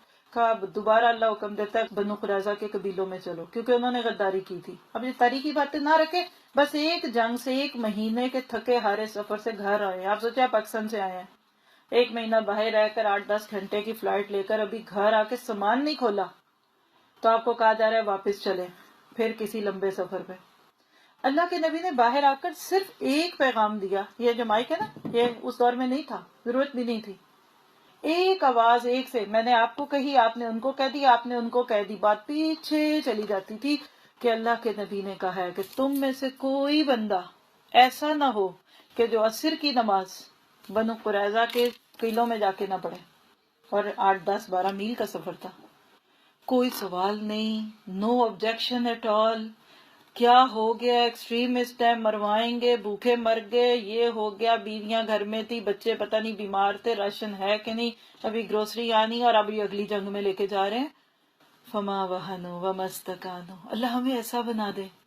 یہ محبت والے لوگ ہیں جنہوں نے یہ اسلام کا ماضی ہے، اور آج بھی مستقبل میں ایسے ہی مسلمان درکار ہے اگر اس پوری دنیا کو آپ نے اسلام کی دولت دینی ہے. صحابہ چل پڑے. اللہ کا کرنا دیکھیے، چلتے چلتے ٹائم لگتا ہے. کوئی گھوڑے پہ ہوگا تو کوئی اونٹ پہ تو کوئی پیدل. اتنے میں عصر کا وقت آ گیا. کچھ نے کہا پڑھ لیتے ہیں، وقت آ گیا، پڑھ لی. دوسروں نے کہا نہیں، نبی نے کہا تھا کہ تم نے ان کے قلعوں میں جا کے پڑھنی، ہم تو نہیں پڑھیں گے. نماز کا وقت اپنی جگہ پر نبی کا حکم اپنی جگہ. کہا اچھا بھی تمہاری مرضی. وہ کچھ وہاں پہنچ کے پڑھتے ہیں جب عصر ذرا لیٹ ہو رہی تھی، کچھ نے شروع میں پڑھ لی. اتنی اطاعت کرنے والے تھے اس جنگ میں، کیا وہ اس کو چھوڑ دیں؟ جب واپس آئے تو نبی صلی اللہ علیہ وسلم کے سامنے یہ ایشو رکھا گیا کہ اللہ کے نبی دیکھیں کہ ہم نے تو یہ کیا، یہ ٹھیک کیا. دوسروں نے آ کے اپنا عمل کیا. آج تو ہم دوسرے فرقے کی باتیں اچھالتے ہیں نا، وہ یہ کرتے ہیں. نہیں، وہ اپنا بتا رہے ہیں. اللہ کے نبی آپ نے تو کہا تھا کہ عصر ادھر پڑھنا، میں نے شروع میں پڑھ لی کیونکہ نماز کا وقت ہو گیا تھا. کب تم نے ٹھیک کیا. دوسرا آتا ہے اللہ کے نبی مجھے تو آپ کا حکم اتنا پیارا لگتا ہے کہ میں نے کہا نہیں، نماز لیٹ ہو جائے لیکن آپ نے کہا ہے وہاں پڑھنی ہے تو وہیں پڑھوں گا. میں نے یہ کیا کہ میں نے غلط کیا. کہا تم نے بھی ٹھیک کیا. نہ لڑائی، نہ جھگڑا، نہ ایک دوسرے پہ کیچڑ اچھلا، نہ کہا ڈونٹ اسٹاپ اٹ اور اس میسج کو آگے ہی کرتے رہو، رکے نہ، لوگوں کو ان کا چہرہ دکھا دو. مسلمان اس وقت ٹوٹے ہوئے نہیں تھے. تو صحابہ کی محبت عمل والی تھی. اس نبی کو کہہ لیجئے کہ محمد بن عبداللہ سے محمد رسول اللہ صلی اللہ علیہ وسلم بنتے دیکھا تھا. جن ساتھیوں نے، ابو بکر تھے، زید تھے، خدیجہ تھی، عمر تھے، یہ شروع کے جو مکی دور کے ساتھی تھے نا، یہی اصل میں اسلام کی کھیتی کا بیج ہے واللہ. اس کے بعد تو کتنی نسلیں آئیں اور گئیں، لیکن وہ ایمان جو ان کے دلوں میں نبی صلی اللہ علیہ وسلم کی تعلیمات اور قرآن کی آیتوں کی روشنی میں پڑ گیا تھا، اس کے بعد وہ نہیں ہٹے. وَمَسْتَكَانُوا، انہوں نے کہا نہیں اب ہم نہیں ہلیں گے. اب ذرا امیجن کریں اس خوبصورت گروہ کے ساتھ نبی صلی اللہ علیہ وسلم کی زندگی گزری، کتنے مارکے ہوئے. یہ جو آیتیں پڑھائی ہیں آپ کو، اس میں دیکھ لیجئے کہ یہی بات ہے نا کہ دنیا بھی دیتے ہیں، آخرت بھی دیتے ہیں. 13 سال مکہ میں جو مشکلات آئیں، کوئی مائی کا لال وہ مشکلات برداشت نہیں کر سکتا اگر دل میں اس بات کا یقین نہ ہو کہ اللہ اور اس کے رسول کی ہر بات ماننی ہے. بلال کی آہیں تو آپ نے بھی سنی ہوں گی، آہد آہد کی پکار تھی اور کوئلوں پہ لٹائے جاتے تھے. اور امیہ جو ان کا مالک تھا ان کو مارتا، مار مار کے خود تھک جاتا. کہتا بلال تجھے درد نہیں ہوتی؟ میں تجھے مارتے مارتے تھک جاتا ہوں. کہا درد ہوتی ہوگی، میں تو اللہ کی محبت میں ہوتا ہوں. عہد کہتے تھے. کیوں کہتے تھے؟ ان کو عہد کے لفظ سے غصہ آتا ہے نا تو میں عہد ہی بولوں گا. یہ کیسے ہوتا ہے؟ درد نہیں ہوتی تھی. حباب بن ارت اور ایک صحابی جب مسلمان ہوئے اور آپس میں جب مسجد نبوی میں کام بام سے فارغ ہو کے بیٹھ جاتے تھے، کبھی ایک نماز سے دوسری کے انتظار میں بیٹھے ہوتے تھے، تو کہتے تھے آؤ باتیں کرتے ہیں. وہ بھی کرتے تھے، کرنی بھی چاہیے. ایک صحابی کو کہتے ہیں سناؤ بھائی تم کیسے مسلمان ہوئے، حالات سناؤ نا. جیسے کوئی ہمیں کہتے ہیں آپ یہاں کیسے آگے، آپ نے کہاں سے پڑھا، کیا شادی ہوئی، کہاں ہوئی. ہر بندے کو جس سے محبت ہوتی ہے اس کے بارے میں تھوڑا بہت تجسس ہوتا ہے. تو کسی نے ایک صحابی سے پوچھ لیا کہ سناؤ کہ تم کیسے مسلمان ہوئے. کہا مجھے بولنے کی ضرورت نہیں ہے، قمیض اٹھا دیتا ہوں. اس نے اپنی قمیض کا پیچھے سے کپڑا اٹھایا، صحابہ کی چیخیں نکل گئی. جیسے انڈے رکھنے والی وہ جگہ نہیں ہوتی، اس طرح ان کی سکین میں گھڑے پڑے ہوئے تھے. کیوں؟ کہا کہ مجھے پتھروں پہ لٹاتے تھے، گرم پتھر میرے جسم میں جاتے تھے، تو یہ مجھے اسلام کے تحفے ملے. ایک صحابی کے زخموں میں انگلیاں ڈال ڈال کر بچے کھیلا کرتے تھے. اتنی تکلیفیں آئیں، زلزلو ومستکان وما. آپ دیکھیے ہم تو چھوٹی سی بات پہ نبضیں ٹٹولتے ہیں. آج مسلمان دیکھیے نعتیں پڑھتے، ہم اللہ پڑھنے کی توفیق دے. ہم درود پڑھتے، اللہ ہمیں درود پڑھنے کی توفیق دے. میلاد مناتے، نبی کے نام پہ جان دینے کی باتیں کرتے، آپ کے لیے وہ بڑی بڑی باتیں کرتے، آپ کے چہرے کی باتیں کرتے. شاید ہی 5 وقت مسجد میں نماز جا کے پڑھتے ہیں، شاید چہرے پہ داڑھی ہو. کسی کی بات سن رہی تھی، انہوں نے کہا کہ میلاد النبی کا جلوس نکلا ہوا تھا اور 5-10 روپے کی نقلی داڑیاں لگا کے لڑکے آئے ہوئے تھے وہاں. کیا یہ مذاق نہیں اس داڑھی کا جو اللہ کے نبی نے رکھی؟ ٹفنوں سے اونچی شلوار والا آج میرے آپ کے دروازے پہ آ جائے تو کوئی کہے گا مولوی آ گیا یا مانگنے والا آ گیا. آج امت کہاں ہے؟ یاد رکھیے نبی صلی اللہ علیہ وسلم نے مکہ میں اور مدینہ میں جن ساتھیوں کے ساتھ زندگی گزاری تھی، وہ اصل خوبصورت انعام تھے اللہ کا. تبھی تو دین غالب ہوا، تبھی تو دین ہوا. اور اللہ کے نبی صلی اللہ علیہ وسلم اپنی زندگی کی 63 بہاریں دیکھ چکے تھے. دلوں میں بستے تھے اللہ کے نبی. صحابہ کرام اشارے کے منتظر ہوتے تھے. دور سے اللہ کے نبی کو کوئی دیکھتا تو رعب محسوس کرتا، بات کرنے کی ضرورت نہ کرتا. اور جب کوئی آپ کے قریب ہو جاتا تو آپ سے محبت کرنے لگتا. یہ ایک بات لکھی ہوئی کتابوں میں. لیکن نبی صلی اللہ علیہ وسلم اس مشن پہ نکلے جو میرا آپ کا بھی مشن ہے، کنتم خیر امت اخرجت للناس. اور اللہ کے نبی صلی اللہ علیہ وسلم نے پھر اپنی زندگی کا نہ آرام دیکھا اور نہ فائدہ دیکھا، نہ نقصان دیکھا. بدر کی لڑائی میں جانے لگے ہیں اور اپنی جگر کی ٹکڑی، اپنی بیٹی بیمار ہے، اور بیماری بھی کیسی کہ جو سمجھ آ رہی تھی کہ اب یہ چند دن کی مہمان ہے. کہتے ہیں عثمان کو کہ عثمان آپ اپنی بیوی کی ٹیک کیئر کریں، آپ کو اللہ اتنا ہی اجر دے گا، ہم چلتے ہیں. سچ بتائیں، دل پہ ہاتھ رکھیں، نبی صلی اللہ علیہ وسلم کی جگہ اگر آج کا کوئی باپ ہو اور بیٹی کی آزمائش، بیٹی کہہ لیجئے کہ ہاسپٹلائزڈ ہے، وہ جائے گا اللہ کے کام پہ؟ اور میں کہتی ہوں وہ جنگوں میں اتنے بے سوچے سمجھے چلے جاتے تھے، ہم تو نماز پڑھنے نہیں جاتے، ہم تو پڑھنے پڑھانے نہیں جاتے، ہمارے ساتھ تو اتنے مسئلے ہیں. ہم کہتے ہیں نہیں یہ کیسے تبلیغ کریں ہم، لو ہمارے تو بچے مر جائیں گے اگر ہم نے لوگوں کو دین کی بات کہنے کے لیے کچھ کرنا شروع کر دیا. چلے گئے. اور ادھر سے بدر کی خوشیاں مناتے ہوئے آ رہے ہیں مسلمان، اور دیکھا تو حضرت عثمان اپنی بیوی جو نبی کی بیٹی تھی ان کو دفن کر کے آ رہے ہیں. خوشی کے ساتھ غم ملا نبی کو، ادھر ایک بیٹی کا غم، اور تبوک کے سفر کی خوشی کے واپسی پہ دوسری بیٹی جو عثمان ہی کی بیوی تھی ان کو بھی دفنا رہے تھے. بیٹیاں مر رہی ہیں اور اللہ کے نبی چل رہے ہیں ایک راستے میں، کیونکہ وہ مستقان چلتے گئے. اللہ کے نبی کسی کام میں مصروف ہے اور بیٹی میسج بھیجتی ہے کہ ابا جان آئیے گا، بچہ بیمار ہے. نواسا کہ اچھا بیٹا میں یہ جو کام کر رہا ہوں اس سے فارغ ہوتا ہوں، جو بھی کہا ہوگا یہ تب ہم اپنی طور پہ اپنی زبان میں سمجھ رہے ہیں نا، لفاظی کی ضرورت ہی کوئی نہیں ہے، جذبوں کو بس سمجھیے. تھوڑی دیر گزری پھر پیغام آیا کہ بیٹی بلا رہی ہے، بچہ بہت ہی بیمار ہے. اپنا کام پورا کر کے جب واپس آئے تو بچہ جا چکا تھا. نواسا دنیا سے جا رہا ہے اور آپ کو اللہ کے کاموں کی فکر پڑی ہوئی ہے.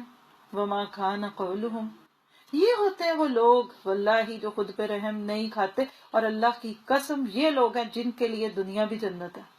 لوگ ان کے اوپر ترس کھاتا ہے، اللہ آسمانوں سے سلام بھیجتا ہے ایسے لوگوں کو. ہر موقع پہ کر کے دکھایا اللہ کے نبی نے، خوشی غم ساتھ ساتھ، اللہ کا رستہ نہیں چھوڑا. دیکھیے صرف 10 سال مدینہ کے، مکی دور کو ہٹا بھی دوں نا نظروں سے، ادھر تو ظلم ہی ہے، سچ جو بات ہے. وہاں تو تکلیفیں ہی تکلیفیں ہیں. وہاں تو کبھی پاؤں میں طائف کے میدان میں پتھروں پہ خون بہ رہا ہے، جس پاؤں سے خون نکل رہا ہے، یا کبھی جوتے چپک رہے ہیں. لیکن مدینہ کے صرف 10 سال نبی کی زندگی دیکھے، اور آپ کی عمر مبارک 50 سے اوپر، 53 ایئرز کے تھے آپ جب اپنی ہجرت کی. ایک عمر ہوتی ہے 53 ایئرز، تو جوانی نہیں ہے. اور آپ اس وقت پیدل مکہ سے مدینہ گئے. آج بھی اگر آپ جائیں فلائنگ کوچز پہ بھی تو تھکن ہو جاتی ہے نا، کیا کیفیت ہوتی ہوگی ذرا سوچئے. اور ابو بکر جو ان کے ساتھ تھے، اور اس کے بعد کیا ہوا، ہر دن چیلنج. مکی اور مدنی 1 سال ربیع الاول میں 2 لیکچر رکھے تھے، تو اس میں ایک میں مکی دور ہے در یتیم، اور دوسرے کا نام بھی کچھ اسی طرح کا ہے، ویب سائٹ پہ موجود ہے، ایپ میں بھی وہ سیریز موجود ہے. صرف 1 گھنٹے 1.5 میں پورا مکی دور سٹیپ بائی سٹیپ، اور دوسرے میں مدنی دور ہے، وہ آپ سننا چاہے سن لیں. لیکن ساری بات کے بعد نبی صلی اللہ علیہ وسلم کی پوری زندگی عمل والی زندگی تھی. راتیں اللہ کے سامنے رو رو کے گزرتی تھی.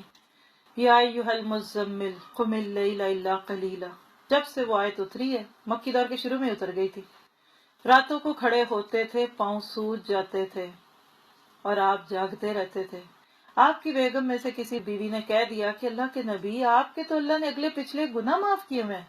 سورۃ احزاب کی شروع کی آیتوں میں ما غفر اللہ من ذنبک ما تقدم وما تاخر، اگلے پچھلے گناہ معاف ہیں، آپ کیوں یہ کرتے ہیں اتنا کام. کیا فلا اکون عبدا شکورا، کہا اس لیے کہ کیا میں اللہ کا شکر گزار بندہ نہ بنوں. اللہ نے مجھے اتنی نعمتیں دی ہیں، میں تو اس کا شکر ادا کرنے کے لیے راتوں کو جاگتا ہوں. راتیں ایسی تھی کہ سینے میں سے ہنڈیا کی آوازیں آتی تھی. اور دن کیسے تھے، یا ایھا المدثر قم فانذر. یہ ہیں 2 میرے نبی کے مقام. یا قم اللیل، رات کو رب کے سامنے کھڑے ہوتے تھے اور راہب بن کے روتے تھے، اور دن میں لوگوں کے بیچ میں گردش کرتے تھے. فانذر وانذر عشیرتک الاقربین، سورۃ شورى کی آیتیں نازل ہوئی کہ جائیے اپنے قریبی رشتہ داروں کو ڈرائیے. ڈرانے سے مراد تھا کہ وارن کیجیے، ان کی خیر خواہی کرے. ایک ایک قبیلے بستی گھر میں گئے، کھانے کی دعوت کر کے خاندان کو بلایا، ابو جہل کو، ابو لہب کو بلایا، سب کو، کہ لوگوں قولوا لا الہ الا اللہ تفلحون. یہ نبی تھا ہمارا. ساری زندگی کا مشن، ایک سنت جو آپ نے کبھی نہیں چھوڑی، وہ انذار تھی. لوگوں کو برائیوں سے روکنا، اچھی بات کا حکم دینا، اللہ سے جوڑنا. ہم کہتے ہیں رمضان آئے گا تو کریں گے یہ کام، عمرے پہ جائیں گے تو رب کو یاد کریں گے، حج پہ جائیں گے تو رب یاد آئے گا، کعبے کے طوافوں کے دوران رب کو یاد کریں گے. باقی ادھر آ کے یہ تو شادی ہے، یہ تو منگنی ہے، یہ تو پہلا پھیرا ہے، اور ہماری تو مجبوریوں کے کوئی مرحلے نہیں ختم ہوتے. جس رب سے خوشیاں مانگتے ہیں، اللہ کی قسم، غلط نہ کہوں، دل نہیں کرتا کڑوی بات کرنے کو، لیکن یہ اتنا بڑا سچ ہے آج امت کا. پھر بولتی ہوں، شاید آدھا جملہ پہلا نہ سنا آپ نے. آج جس رب سے ہم خوشیاں مانگتے ہیں نا، اپنی خوشیوں میں اس کو ناراض کرنے کی ٹھان لیتے ہیں، گویا کہ کہتے ہیں دے پھر اور خوشی، تجھے کر کے دکھاتے ہیں نافرمانی۔ عام دنوں میں تو اچھے بھلے نمازی ڈھکے چھپے بیٹھے ہوتے ہیں، جس دن کو خوشی کا دن آتا ہے ذرا دیکھا کرے سر سے پاؤں تک لوگ ہمیں گناہ کی تصویر بنے دیکھتے ہیں، ہم کہتے کیا کریں مجبوری ہے، خوشی تو بار بار ہی آتی ہے، یعنی اب خوشی میں نہیں اللہ کو ناراض کریں گے تو اور کب کریں گے؟ آج کے مسلمان کا یہ حال ہے۔ صحابہ کی زندگی ایسی نہیں تھی، پیار کیا اللہ کے نبی سے۔ اللہ کے نبی صلی اللہ علیہ وسلم تبوک کے سفر سے جب واپس آئے، جو آپ کی زندگی کی ایک آخری جنگ تھی، پھر اس کے بعد آپ کی صحت تھوڑی سی گرنے لگی۔ خیبر کی جنگ کے ارد گرد کے دور میں ایک یہودی عورت نے آپ کو بہانے سے بلایا کھانے کی دعوت پہ اور زہر دے دیا۔ اللہ نے نبوت کے مقام کو ثابت کروا دیا، پہلے سے ہی فرشتے نے بتا دیا، ابھی لقمہ منہ میں گیا ہے، فرشتے نے کہا اس کو اگل دیں، اس میں زہر ہے۔ ایک اور صحابی تھے حضرت بشیر، انہوں نے کھا لیا، ان کی تو موت واقع ہو گئی۔ اللہ کے نبی نے اگل دیا اور آپ کو پتہ چل گیا کہ زہر ہے، یہودی عورت آ گئی۔ اب امیجن کریں، اللہ نہ کرے کوئی کھانے پہ بلائے اور بعد میں پتہ لگ جائے زہر دیا، کیا کیا ہوگا اس عورت کے ساتھ؟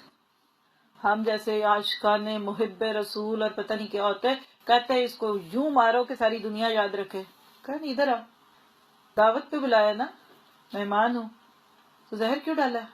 دیکھیے کتنی ہوشیار عورت ہے، کہنے لگی اس لیے ڈالا ہے کہ اگر آپ سچے نبی ہوں گے تو آپ کو پتہ لگ جائے گا، اور اگر آپ جھوٹے نبی ہیں تو دنیا کو ایک جھوٹے نبی سے نجات مل جائے گی۔ بات اس کی ایسی تھی، کہا اللہ میں نے تجھے معاف کیا، ہے اتنا وصف میرا آپ کا؟ ہاں میں تو اپنے خون کے رشتوں کو نہیں معاف کرتے۔ اللہ کے نبی صلی اللہ علیہ وسلم نے وہ زہر اگل تو دیا تھا، لیکن آپ نے فرمایا عائشہ ہر سال وہ زہر مجھے تکلیف دیتا تھا۔ آپ کو تو بعض زہر ایسے ہوتے ہیں کہ جس دن کھائے ہوں سال کے سال اس کا اثر اٹھتا ہے، جیسے بعض لوگوں کو کوئی درد ایک دم اٹھ جاتا ہے۔ تو نبی صلی اللہ علیہ وسلم نے حضرت اسامہ جو ایک چھوٹے سے ینگ بچے تھے، ان کی مائیت میں ایک لشکر بھیجا جو مدینہ سے جا رہا تھا کسی بھی جگہ کسی مہم پہ۔ نبی صلی اللہ علیہ وسلم کی دعوت مکمل ہو گئی، جو اللہ نے کام آپ کو دیا تھا نا، لِيُسْخِرَهُ عَلَى الدِّينِ كُلِّهِ وَلَوْ كَرِهَ الْكَافِرُونَ۔ مکہ سے لے کر تبوک تک اسلام آ گیا۔ امیجن تو کریں آپ ذرا آج گھر جا کے اپنے بچوں سے کہ آپ کو کمپیوٹر سے نقشہ کھول دیں، ذرا سا ماؤس کو گھماتے گھماتے مکہ سے مدینہ، شام، ایران، جو بھی تبوک کی حدیں تھی نا وہاں تک اسلام آ گیا۔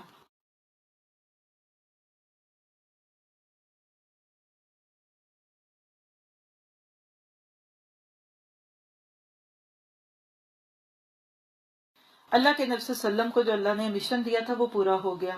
اب کچھ اثرات شروع ہو گئے، آپ کہہ لیں کہ کچھ ایسی فیلنگز آ رہی تھی کہ جس کے بعد پتہ چلتا تھا کہ اب نبی صلی اللہ علیہ وسلم کا کوئی انیوژل وقت ہے۔ میں چند پوائنٹ نکھاتی ہوں آپ کو، جس کو فائدہ ہو لکھ لیں۔ یعنی جس طرح آپ اپنے طور پہ نہیں کہتے امی جی کی باتوں سے لگ رہا ہے کہ کچھ ہونے والا ہے، ایسے ہوتا ہے نا، کبھی کچھ بڑے ہیں بیمار ہیں، یعنی جیسے وقت سے پہلے سوچنے لگتا ہے۔ تو کچھ علامتیں تھیں، مثلاً آپ کی زندگی کا جو آخری رمضان تھا، عام طور پہ آپ 10 دن اعتکاف کرتے تھے، آخری 10 راتیں، لیکن سن 10 ہجری میں آپ نے 20 دن کا اعتکاف کیا۔ یہ ایک انیوژل چیز صحابہ کو دکھی۔ دوسری انیوژل یہ تھی کہ حضرت جبرائیل علیہ السلام ہر سال آپ کے ساتھ آ کر رمضان میں پورا قرآن جو بھی نازل ہوا تھا اس کا دور کرتے تھے، جس کو آج ہم دورہ قرآن کہتے ہیں۔ اس سال 2 دفعہ کروایا، یہ انیوژل بات تھی۔ پھر حجۃ الوداع ہوا۔ اگر آپ 4 مہینوں کو دیکھیں تو رمضان کے بعد کیا آتا؟ شوال، ذیقعد، ذی الحج۔ رمضان کے بعد جب آپ کا حج، وہ آخری حج تھا آپ کی زندگی کا، ایک پہلا اور آخری حج، وہ بھی ایک کہانی ہے۔ ہم ہوتے تو ہر سال حج پہ جاتے اور عمرے پہ جاتے تو 6 عمرے کر کے آتے ایک ہی سفر میں۔ اللہ کے نبی نے ساری زندگی میں 2-3 عمرے کیے اور ایک حج کیا۔ اس حج کے موقع پہ آپ نے کہا لوگوں شاید اس سال کے بعد میں تم سے کبھی نہ مل سکوں اس مقام پہ۔ یہ بات بھی صحابہ کو لگی۔ پھر آپ جمرہ عقبہ پہ کھڑے ہوئے تو آپ نے کہا لوگوں مجھ سے حج کے طریقے سیکھ لو، غالباً اس کے بعد میں حج نہیں کر سکوں گا۔ یہ بھی ایک علامت تھی۔ پھر اس کے بعد جب حج کے بعد کے جو دن ہے نا، جس کو ہم عید کے 2-3 دن کہتے ہیں، ایام تشریق کہتے ہیں ویسے اس کو، انہی کے دوران آپ پر سورت نازل ہو گئی، اذا جاء نصر اللہ والفتح وَرَأَيْتَ النَّاسَ يَدْخُلُونَ فِي دِينِ اللَّهِ أَفْوَاجًا فَسَبِّحْ بِحَمْدِ رَبِّكَ وَاسْتَغْفِرْ إِنَّهُ كَانَ تَوَّابًا۔ جب آ گئی مدد اللہ کی اور فتح، اور آپ دیکھتے ہیں کہ لوگ اللہ کے دین میں فوج در فوج داخل ہو رہے ہیں، بس آپ اس کی حمد کے ساتھ تسبیح کریں اور استغفار کریں، وہ بہت توبہ قبول کرنے والا ہے۔ یہ صورت اتری تو صحابہ تو بڑے خوش ہوئے، کیونکہ اس میں فتح کی باتیں، یہ ایسے ہی کہ پہلے 10 لوگ سننے آتے تھے، اب 100 آنے لگے، تو سنانے والا خوش ہوگا نا۔ لیکن جب یہ صورت نازل ہوئی تو حضرت ابو بکر صدیق رونے لگ گئے۔ کسی نے ڈانٹا، ابو بکر آپ کی بھی بات نہ الٹی ہے، خوشی کے موقع پہ آپ اداس اور اداسی کے موقع پہ خوش۔ یہ تو اب میں اپنی ٹون میں کہہ رہی ہوں نا، لیکن ابو بکر کی فراست بہت تھی۔ لوگوں نے کہا پہلے اس میں رونے کی کیا بات ہے، اللہ نبی کو خوشی دے رہا ہے نا کہ آپ کو غلبہ مل رہا ہے۔ تو حضرت ابو بکر نے کیا کہا تھا، آپ کو یاد ہے؟ کہا ہر عروج کے بعد تو زوال ہے۔ یہ صورت نصر اصل میں نبی صلی اللہ علیہ وسلم کی رخصتی کی خبر ہے۔ جب کام جو ختم ہو گیا تب تو جانا ہی ہے نا۔ لوگ کہتے ہیں حج ختم ہو، تو جب حج ختم ہوتا ہے تو کیا کرتے ہیں پھر ہم؟ واپسی۔ کورس ختم ہوا تو واپسیاں، کئی تو واپسی پہلے ہی لے لیتے ہیں، کچھ تو کبھی جاتے ہی نہیں ہے نا۔ جب کام جو پورا ہو گیا، جس کام آئے ہیں کر لیں، ابھی آج یہ پروگرام ہے شروع ہوا اب تھوڑی دیر میں ختم ہو جائے گا۔ تو ابو بکر رو پڑے کہ اللہ کے نبی اب جانے والے ہیں، گویا کہ اللہ کے نبی کی موت کی اطلاع تھی۔ پھر ایک اور خبر ہوئی، سفر کا مہینہ جب آیا 11 ہجری کا، تو آپ احد کے میدان میں گئے، اور جو احد کے شہداء تھے جن کا بھی شروع میں آپ کو تذکرہ سنایا ہے، ان کے لیے جا کر وہاں ایسے دعا کی کہ جو محدثین اور جو سیرہ لکھنے والے اہل سیر، وہ کہتے ہیں ایسے لگ رہا تھا کہ آپ زندوں اور مردوں سے رخصت ہو رہے ہیں۔ جیسے آپ دیکھیں ہمارے ہاں لوگوں نے سفر پہ جانا ہو یا حج پہ جانا ہو یا کہیں سے موو ہونا ہو تو پھر سب سے ملنے کی کوشش کرتے ہیں، اچھا کہا سنا معاف کرنا۔ میں کہتی اس کو ذرا کھول کے کہا کریں، آپ کہا کریں گیتے معاف کرنا، چگلیاں معاف کرنا، جو میں نے آپ پہ الزام لگائے وہ معاف کرنا۔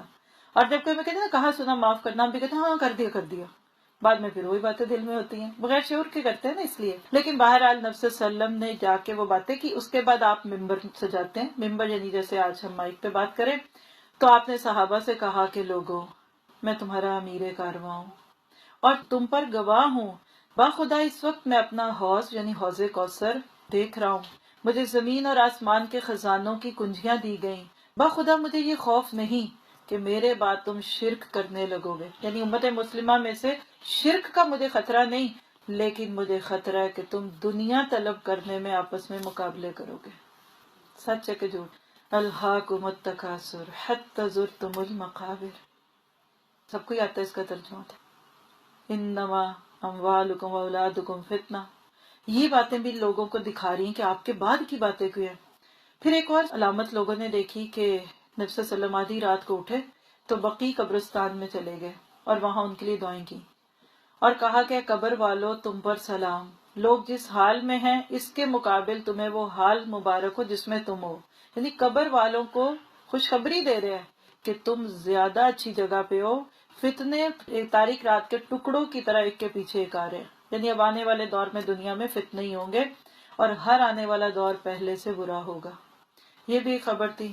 خیر یہ سب ہو رہا تھا تو اس کے بعد سفر کا آخری دن، یعنی اب یہاں سے آپ گنیں گے میرے ساتھ خود بھی، ہم بالکل اپنے آخری حصے پہ لیکچر کے 29 سفر کا مہینہ ہے 11 ہجری کا، نبی صلی اللہ علیہ وسلم کے مرض کا آغاز ہوتا ہے، یعنی ربیع الاول کے 12 اور اس سے پیچھے کا ایک دن۔ نبی صلی اللہ علیہ وسلم ایک جنازے کے لیے گئے، یعنی کوئی فوت ہوا تو اس کے جنازے کے لیے بقیع میں تشریف لے گئے۔ واپس آ رہے تھے نا تو آپ کے سر میں شدید قسم کا درد شروع ہوا اور بخار ہو گیا، اتنا بخار تھا آپ کو کہ سر پہ بندھی ہوئی جو پٹی تھی نا وہ بھی گرم ہو کے تپ رہی تھی۔ یہ تھا آپ کے مرض الموت کا آغاز۔ آپ نے اسی حالت مرض میں 11 دن تک جماعت سے نمازیں پڑھائیں۔ آپ کی جو بیماری جس میں آپ کا انتقال ہوا کل مدت اس کی 13 دن تھے اور 14ویں دن آپ کا وصال ہوا۔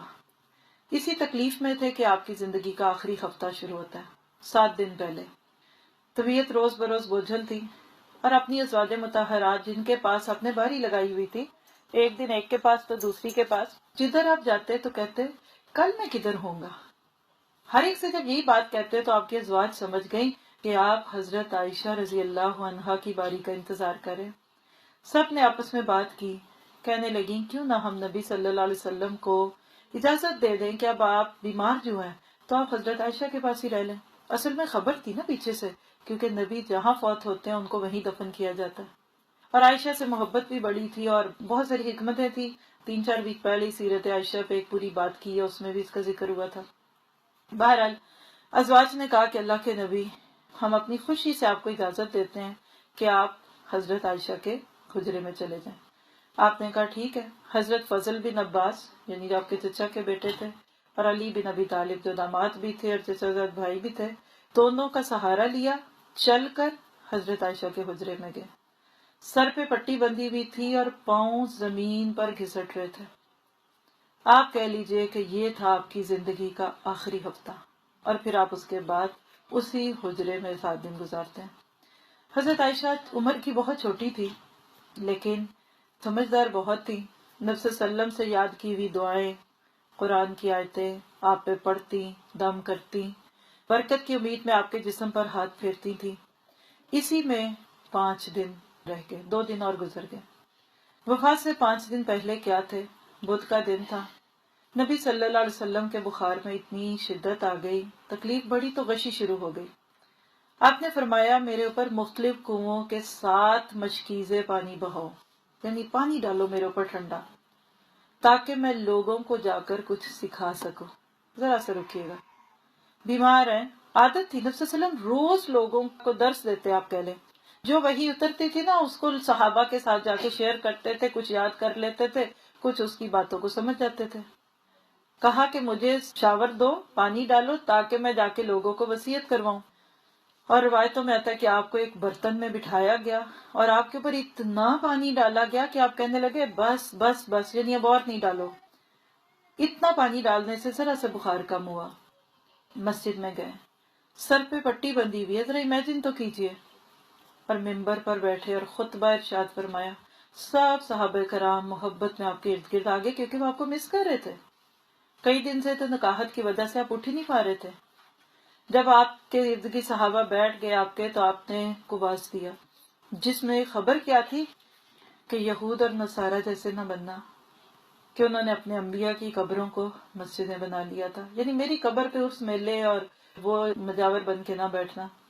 اسی طرح الفاظ کے فرق سے کافی چیزیں آپ نے کہا. میری قبر کو بت نہ بنانا کہ اس کی پوجا کی جائے.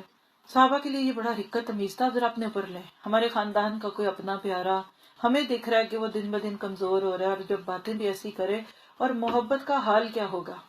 پھر آپ نے ایک اور ایسا کام کیا کہ جو شاید ہی کوئی کرے. آپ نے صحابہ میں اناؤنس کیا کہ آپ میں سے جو کوئی مجھ سے قصاص لینا چاہے، یعنی خود کو قصاص کے لیے پیش کیا. کہنے لگے میں نے کبھی کسی کو مارا، کسی کی پیٹھ پہ کوئی کوڑا لگ گیا تو میری پیٹھ حاضر ہے، میں نے کسی کی بے عزتی کی تو کر لے، یعنی جو میں نے تمہارے ساتھ کیا تم میرے سے کر لو. یہ کون کرتا ہے؟ جس کو آخرت کی جواب دہی کا فکر ہوتا ہے. وہ سوچ رہا ہوتا ہے کہ میں نے دنیا میں دینا ہے بدلہ تو آسان ہے، کل وہاں دینا پڑا تو ساری نیکیاں چلی جانی ہے. حدیث میں آتا ہے کہ میری امت کا مفلس وہ ہے جو بہت نماز روزے اور عبادات کے ساتھ آئے گا، بٹ لوگوں کی برائیاں کی، ان کو تکلیفیں دی، لوگ آتے جائیں گے اس کی نیکیاں لے جائیں گے، آخر لوگوں کے گناہ اس پہ ڈلنے لگیں گے، اور وہ جو جنت میں جانے کا دعوے دار تھا وہ جہنم میں جائے گا. اللہ ہمیں ایسے نیکوں میں نہ کرے کہ ہم لوگوں کے دل دکھائیں اور لوگوں کو بری باتیں کہیں. خیر جو بھی بات ہوئی اس کے بعد آپ ممبر سے اترے، ظہر کی نماز پڑھائی، پھر ممبر پر تشریف لے گئے اور دوبارہ جا کے پھر کچھ باتوں کی نصیحت کی. ایسے لگتا تھا کہ وہ کہتے نا کہ شمع بجھنے سے پہلے پھڑپھڑاتی ہے. جو بتا سکتا ہوں بتا لوں، جو کہہ سکتا ہوں کہہ لوں. کہا لوگوں میں نے کسی کا کچھ لینا دینا تو نہیں ہے. ایک شخص نے کہا کہ 3 درہم آپ نے میرے دینے، کبھی لیے ہوں گے ادھار. آپ نے فضل بن عباس سے کہا کہ ان کو ادا کر دو، دے دیا. پھر ایک کام آپ نے کیا کیا کہ انصار، اب ذرا سا غور سے سنیے گا. مہاجر کون ہے؟ میں آپ صرف سسٹرز کو سامنے رکھتے ہوئے سمجھانے کے لیے اپنی ٹون میں کہتی ہوں، صرف سمجھانے کے لیے. مراد نبی کی تو وہ نہیں تھی لیکن ہمیں بات اس سے سمجھ آئے گی. مہاجرین نبی کا میکہ تو انصار سسرال تھے. دیکھیے صحابہ نے جو قربانیاں دے دی، جو لوگ کسی جگہ دعوت کے آغاز میں مٹی بن جاتے ہیں نا اس کام کی، وہ اپنے ہو جاتے ہیں. ابو بکر، عمر، عثمان، طلحہ، زبیر، جو نام زبانوں پہ آتے ہیں یہ مکی تھے. مدینہ میں جا کر لوگوں کو اپنا بنانا تھا.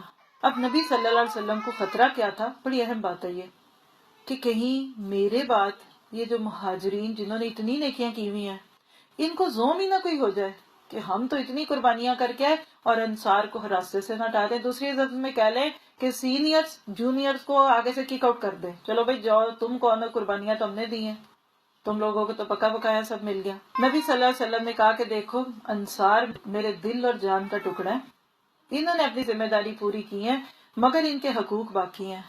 پھر آپ نے لوگوں سے کہا کہ ان سے پیار کرنا، یعنی ساتھ مل کے پیار سے محبت سے رہنے کی بات کی. آپ نے فرمایا یہ انصار ہیں کہ جنہوں نے اتنی قربانیاں دی ہیں. وقت کے ساتھ ساتھ انصار جیسے لوگ ایسے رہ جائیں گے جیسے آٹے میں نمک ہوتا ہے، یعنی لوگ تھوڑے ہوں گے. تو آپ نے کہا کہ ان کا خیال رکھنا. پھر ایک بات جو آپ نے کہی وہ بھی بڑی دلسوز تھی. آپ نے کہا کہ اللہ نے اپنے ایک بندے کو اختیار دیا ہے، چاہے تو دنیا کی چمک دمک اور زیب و زینت میں رہے یا پھر جو اللہ کے پاس اس کے لیے اس کو اختیار کر لے. ابو سعید خدری کہتے ہیں کہ یہ بات سن کر ابو بکر پھر رونے لگے. لوگوں نے کہا کہ آپ پر ہمارے ماں باپ قربان ہیں، آپ کیوں رو رہے ہو؟ بلکہ حدیث کے لفظ پتہ کیا ہے؟ لوگ کہتے ہیں اس بڈھے کو دیکھو. اللہ کے نبی پتہ نہیں ایک بندے کی بات کر رہے ہیں اور ابو بکر پتہ نہیں کیوں رونے لگ گئے. چند دن بعد پتہ چل گیا لوگوں کو بھی، جو ابو بکر کو اسی وقت لگ گیا تھا کہ وہ جس بندے کی بات کی تھی وہ تو خود اللہ کے نبی تھے. اور ابو بکر صدیق وقت سے پہلے سمجھ جاتے تھے. پھر صحابہ نے کہا واقعی ابو بکر صاحب علم تھے. آپ نے فرمایا دوستی میں اور مال میں میرے اوپر سب سے زیادہ احسان ابو بکر کے ہیں. اگر میں اپنے رب کے علاوہ کسی کو خلیل بناتا تو ابو بکر کو بناتا، لیکن میرا ان کے ساتھ اسلام کا اخوت کا رشتہ ہے. میرے بعد مسجد نبوی میں آنے والے سارے دروازے بند کر دو، صرف ایک دروازہ کھلا چھوڑنا. اور وہ ابو بکر کا تھا. اب یہاں سے اشارے مل رہے ہیں کہ آپ کے بعد خلافت کا حق ابو بکر صدیق کو ہوگا. چھینی نہیں تھی انہوں نے، اپنی زندگی میں اپنے امامت کے مسلح پہ کھڑا کر کے گئے تھے. چوتھے دن پہ آتے ہیں، 4 دن رہ گئے آپ کی دنیا میں. جمعرات کا دن تھا، انتہائی تکلیف تھی. آپ نے کہا کہ میرے پاس کاغذ قلم لاؤ، میں ایک تحریر لکھاؤں گا جس کے بعد تم لوگ کبھی گمراہ نہیں ہوگے. جن لوگوں کے سامنے آپ نے یہ بات کی نا اس میں حضرت عمر بھی بیٹھے ہوئے تھے. انہوں نے کہا دیکھو نبی صلی اللہ علیہ وسلم پہ اس وقت تکلیف کی کیفیت ہے، پتہ نہیں کوئی غلط بات نہ لکھ دیں. ہوتا نا بیمار بندہ کچھ بھی کہہ دے، تو میرا تو مشورہ کہ نہ لکھو، ہمارے پاس قرآن موجود ہے اور وہ ہمارے لیے کافی ہے. اس پہ صحابہ کرام میں اختلاف رائے شروع ہو گیا. کچھ کہہ رہے ہیں کہ اللہ کے نبی جو کہہ رہے ہیں لکھ لو، وہ لکھ لیتے ہیں. کچھ نے کہا نہیں پتہ نہیں تکلیف میں کوئی غلط بات نہ نکلے. اتنی آوازیں اوپر اٹھی کہ اللہ کے نبی نے صحابہ سے کہا کہ اٹھ کے چلے جاؤ ادھر سے. وہ بات نہیں لکھا سکے. پھر اس کے بعد آپ نے 3 باتوں کی وصیت کی. نمبر 1 کیا تھا کہ یہود اور نصارہ کو جزیرۃ العرب سے نکال دینا، اور آج تک نکلے میں شکر اللہ کا، ورنہ تو حج عمرہ کا بھی پتہ نہیں آج کیا حال ہو چکا ہوتا. دوسرا یہ آپ نے کہا کہ جو وفد آتے ہیں نا باہر سے گیسٹس، ان کی عزت کیا کرنا. جو لوگ اسلام میں انٹرسٹ لیتے ہیں تم ان کی ویسے ہی عزت کرو جیسے میں کرتا ہوں. اور ابھی کہتے ہیں کہ تیسری بات آپ نے کیا بتائی تھی وہ مجھے بھول گئی ہے، لیکن میرا خیال ہے کہ آپ نے یہ کہا تھا کہ کتاب اور سنت کو مضبوطی سے پکڑے رہنا. اور ایک اور حدیث سے ملتا ہے ترکت فیکم امرین لن تضلوا ما تمسکتم بہما. 2 چیزیں تمہارے بیچ میں چھوڑ کے جا رہا ہوں، ایک اللہ کی کتاب اور ایک اس کے نبی کی سنت، تم ان کو پکڑ لو کبھی نہیں بھٹکو گے. اور آج یہ بات سچ ہے. پھر اس کے بعد آپ نے لشکر اسامہ کو روانہ کرنے کی وصیت کی، اور ایک وصیت جو آپ نے اپنی زندگی کے بالکل آخری دنوں میں کی، وَالصَّلَاةُ وَمَا مَلَكَتْ أَيْمَانُكُمْ. لوگوں نماز کا خیال رکھنا اور اپنے لونڈی غلاموں کا، اپنی بیویوں کا خیال رکھنا. اپنی وفات سے 4 دن پہلے تک یعنی جمعرات کے دن تک ساری نمازیں مسجد میں جا کر خود پڑھائیں. اس روز بھی مغرب کی نماز آپ نے خود پڑھائی اور اس میں سورت والمرسلات عرفا پڑھائی. 29ویں پارے کی آخری سورت ہے. عشاء کے وقت اتنا بیماری کا غلبہ بڑھا کہ مسجد میں جانے کی طاقت نہ رہی. حضرت عائشہ کہتی ہے کہ آپ مجھ سے پوچھنے لگے کہ کیا لوگوں نے نماز پڑھ لی ہے؟ تو کہا نہیں اللہ کے نبی وہ آپ کا انتظار کر رہے ہیں. کہا اچھا جاؤ میرے لیے برتن رکھو، پھر میرے اوپر پانی ڈالو، غسل کرو. یعنی بخار کا علاج غسل سے کرتے تھے. اور آج دیکھیے سائنس کہتی ہے کہ بخار والے کو نہلاؤ. ہمارے دور میں جب ہم چھوٹے تھے ذرا تو ہمیں نہلاتے نہیں تھے، یہ بخار چڑھا ہوا ہے. حالانکہ حدیث میں ہے کہ بخار کو پانی سے توڑو. کہتی ہیں کہ آپ کے اوپر پانی ڈالا گیا، غسل کیا، آپ نے اٹھنا چاہا لیکن پھر غشی طاری ہو گئی. پھر ذرا سی ہوش آئی تو کہتے ہیں لوگوں نے نماز پڑھ لی ہے. کہا نہیں وہ بیٹھے ہیں باہر، صحابہ بیٹھے ہوئے تھے آپ کے انتظار میں. 2-3 بار اسی طرح بے ہوش ہوتے رہے اور غسل کرتے رہے. آخر جب نہ اٹھ سکے تو کہا جاؤ ابو بکر صدیق کو کہو کہ وہ نماز پڑھائیں. اس کے بعد پھر ابو بکر صدیق نے نماز پڑھائی، اور ابو بکر نے آپ کی زندگی میں 13 نمازیں پڑھائیں. یعنی اس کے بعد ابو بکر بن گئے. حضرت عائشہ کہتی ہیں کہ میں کہتی تھی کہ اللہ کے نبی ابو بکر کی جگہ کسی اور کا نام دے دیں امامت کے لیے، لوگ ابو بکر سے حسد ہی نہ کرنے لگے، یعنی بدشگونی نہ کرے یا بدگمان ہو کہ یہ ہر چیز میں آگے ہوتے ہیں. لیکن یاد رکھیے جو کرتا ہے وہی آگے ہوتا ہے. اللہ کے نبی جھوٹے بندے کے ساتھ تو نہیں بات کریں گے نا. اللہ کے نبی کو عائشہ نے کہا کہ ابو بکر کی جگہ کسی اور کو کہہ دیں وہ نماز پڑھائیں، تو اللہ کے نبی نے کیا کہا؟ نہیں، ابو بکر کو کہو کہ وہ لوگوں کو نماز پڑھائیں. اور کہا تم سب یوسف والیاں ہو، یعنی یہ عورتوں کو باتیں کرنے کی عادت ہوتی ہے کہ جی ابو بکر کو کہہ رہے ہیں تو میں تمہاری یہ بات نہیں سنتا. اور اب آپ کی زندگی کے آخری 2 دن، 1 یا 2 دن، ہفتہ یا اتوار، ذرا سی طبیعت بہتر ہوتی ہے، 2 لوگوں کا سہارا لے کر ظہر کی نماز کے لیے تشریف لائے. اس وقت ابو بکر صدیق نماز پڑھا رہے تھے. امیجن کریے، آنکھوں میں لائیے وہ منظر، امامت کے مصلی پہ ابو بکر ہیں اور صحابہ نماز پڑھ رہے ہیں، اور اللہ کے نبی سہارا لے کر آئے. صحابہ کو تھوڑا سا احساس ہو رہا ہے کہ اب جو ہی ابو بکر کو احساس ہوا کہ نبی صلی اللہ علیہ وسلم آگے ہیں، نماز کی حالت میں ابو بکر پیچھے ہوتے ہیں اشارے میں کہ آپ آگے آ جائیں. ہے کتنی اتباع اور پیار کرنے والا کہ آپ اپنی نماز کے مسلح سے ہٹنے لگے، لیکن آپ نے اشارے میں کہا کہ آپ پیچھے نہ ہوں اور جیسے آپ پڑھ رہے ہیں ویسے پڑھاؤ. چنانچہ ابو بکر آپ کی بائیں طرف آ گئے، اور اس کے بعد نبی صلی اللہ علیہ وسلم نے ابو بکر صدیق کے اقتداء میں نماز پڑھی. یعنی ابو بکر صدیق تھے اور نبی صلی اللہ علیہ وسلم، یعنی دونوں ساتھ تھے. صحابہ کرام کو تکبیرات سنا رہے تھے، ابو بکر نماز پڑھا رہے ہیں. جیسے آپ کہتے ہیں نا سمع اللہ لمن حمیدہ، تو پیچھے ایک مکبر میں سے بولتا ہے نا اللہ کے نبی بول. یعنی یہ مقام کسی امتی کو نہیں حاصل ہوا کہ وہ نبی جس کو آپ کہہ لیں کہ امام الانبیاء، جس نے نبیوں کو نماز پڑھائی معراج کے موقع پہ، ابو بکر کے پیچھے انہوں نے نماز پڑھی. قربانیاں کبھی ضائع نہیں جاتی، یاد رکھیے، نہ دنیا میں نہ آخرت میں. 1 دن رہ گیا. اب نبی صلی اللہ علیہ وسلم، اتوار کا دن تھا، آپ نے سارے غلام جو بھی اس وقت آپ کے تھے ان کو آزاد کروایا. کہ ان کو آزاد کر دو. 7 یعنی 7 دینار تھے آپ کے پاس. کہا ان کو صدقہ کر دو. جو ہتھیار آپ جنگوں یا لڑائیوں اور جھڑپوں میں استعمال کرتے تھے یہ تحفے میں مسلمانوں کو ہبہ کر دیے.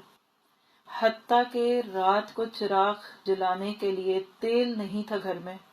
حضرت عائشہ رضی اللہ عنہا نے پڑوسن سے ادھار تیل مانگا. یعنی اب جملہ بولوں گی بڑے شعور سے اور سنیے گا بھی شعور سے، اور آج کے مسلمان جو کرتے ہیں اس کو بھی دیکھیے گا بعد میں شعور سے. جس نبی کے گھر سے اس وقت جس دن دنیا سے جا رہے ہیں چراغ جلانے کے لیے تیل نہیں تھا، آج انہی کے ربیع الاول پہ جو چراغاں کیا جاتا وہ کہاں سے آتا؟ ہم کتنا بدل گئے. ہم تو وہ نہیں رہے، ہم ان جیسے بھی نہیں، ہم تو ان کے پاؤں کی خاک کے بھی برابر نہیں ہیں. آپ کی زرہ ایک یہودی کے پاس 3 سا جو تقریباً 75 کلو کے جو ہوتا ہے، اس کے عوض رہن رکھا ہوا تھا، گروی. اتنی غربت تھی.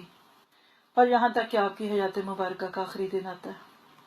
حضرت انس کہتے ہیں کہ دوشنبے کا دن تھا، مسلمان فجر کی نماز میں مصروف تھے اور ابو بکر امامت کروا رہے تھے. اتنے میں اللہ کے نبی حضرت عائشہ کے حجرے سے پردہ اٹھا کر دیکھتے، اور صحابہ کرام جو صفے باندھ کے کھڑے تھے تو ان کو دیکھ کر آپ مسکرانے لگے. اپنی لگی ہوئی کھیتی دیکھ کر خوشی ہو رہی تھی نا کہ یہ کتنے آرگنائزڈ اور کتنے سٹیبل ہیں، اپنی اپنی جگہوں پہ کھڑے ہیں. پھر ابو بکر صدیق تھوڑا سا پیچھے ہوئے اسی سوچ میں کہ شاید اللہ کے نبی اندر آئیں گے اور نماز پڑھیں گے اور میں پیچھے ہو جاؤں. تو حضرت انس کہتے ہیں کہ صرف نبی صلی اللہ علیہ وسلم کا باہر نکل کر دیکھنا، مسلمان اس قدر خوش ہوئے کہ چاہتے تھے کہ نماز کے اندر ہی فتنے میں پڑ جائیں، یعنی آپ کو گلے ملیں، آپ کا مزاج پوچھیں. لیکن آپ نے اپنے ہاتھ کے اشارے سے فرمایا کہ نماز پوری کرو، اور پھر آپ حجرے کے اندر تشریف لے گئے اور پردہ گرا لیا. اس کے بعد نہ نبی صلی اللہ علیہ وسلم نے اپنے صحابہ کو دیکھا، اور نہ اس کے بعد آپ کی زندگی میں دوسری نماز کا وقت آیا. صبح کا وقت ہوا، چاشت کا وقت ہے.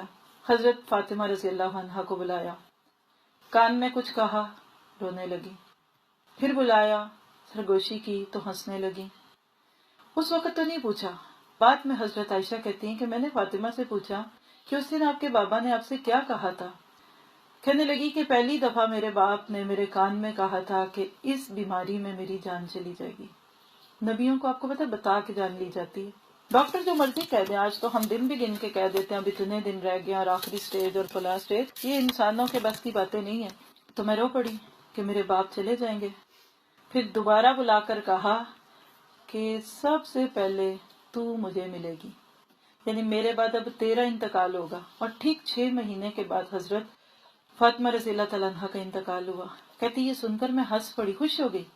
پھر امیجن کریے فاطمہ اپنی موت کی خبر سن کے خوش ہو رہی ہیں، کیوں؟ تیاری کی بھی تھی نا۔ ہمیں تو ڈپریشن کے دورے پڑنے لگ جائیں اگر ہمیں ڈاکٹر پہلے ہی کہہ دیں کہ تم مر جاؤ گی۔ اور آپ نے اس موقع پہ حضرت فاطمہ کو خبر دی تھی کہ فاطمہ تو جنت کی عورتوں کی سردار ہوگی۔ اور اتنی تکلیف تھی نفس سلم کو کہ حضرت فاطمہ نے کچھ اشعار کہے، وَكَرَّ بَابَاهُ، ہائے ابا جان کی تکلیف، ابا کو میری اتنی تکلیف ہے۔ تو فاطمہ کہتی ہیں کہ نفس سلم نے کہا کہ فاطمہ آج کے بعد تیرے باپ پر کوئی تکلیف نہیں آئے گی۔ آپ کو ہوتا ہے کہ مومن پہ آخری تکلیف نزا ہوتی ہے، نفس سلم پہ بھی آئی تھی، کیوں؟ کہ اللہ نے درجے بہت اونچے دینے ہیں، اللہ تعالیٰ عادل بھی ہے، دنیا میں سب برابر کرتے ہیں۔ پھر آپ نے حسن اور حسین کو بلایا، ان کا ماتھا چوما، ان کو وصیت کی، ازواج مطہرات کو بلایا، ان کو واعظ اور نصیحت دی۔ نزاع شروع ہو گئی، زہر کا اثر بھی شروع ہو گیا جو خیبر میں کھلایا گیا تھا۔ حضرت عائشہ کو آپ نے کہا کہ عائشہ یہ زہر مجھے ہر سال ستاتا تھا، آج تو اس نے میری رگے گردن ہی کاٹ دی۔ پھر آپ نے صحابہ کو وصیت کی، الصلاۃ والصلاۃ، نماز نماز۔ یا پھر ایک جملہ بولوں گی، نزاع لگی ہوئی اور نبی کو فکر کس بات کا ہے؟ نماز کا۔ آج امتیوں کے بیٹوں اور بیٹیوں اور ماؤں بہنوں کی نمازیں کدھر جاتی ہیں؟ پہلے تو میں اپنے اوپر رکھوں، پھر آپ اپنے اوپر رکھیں۔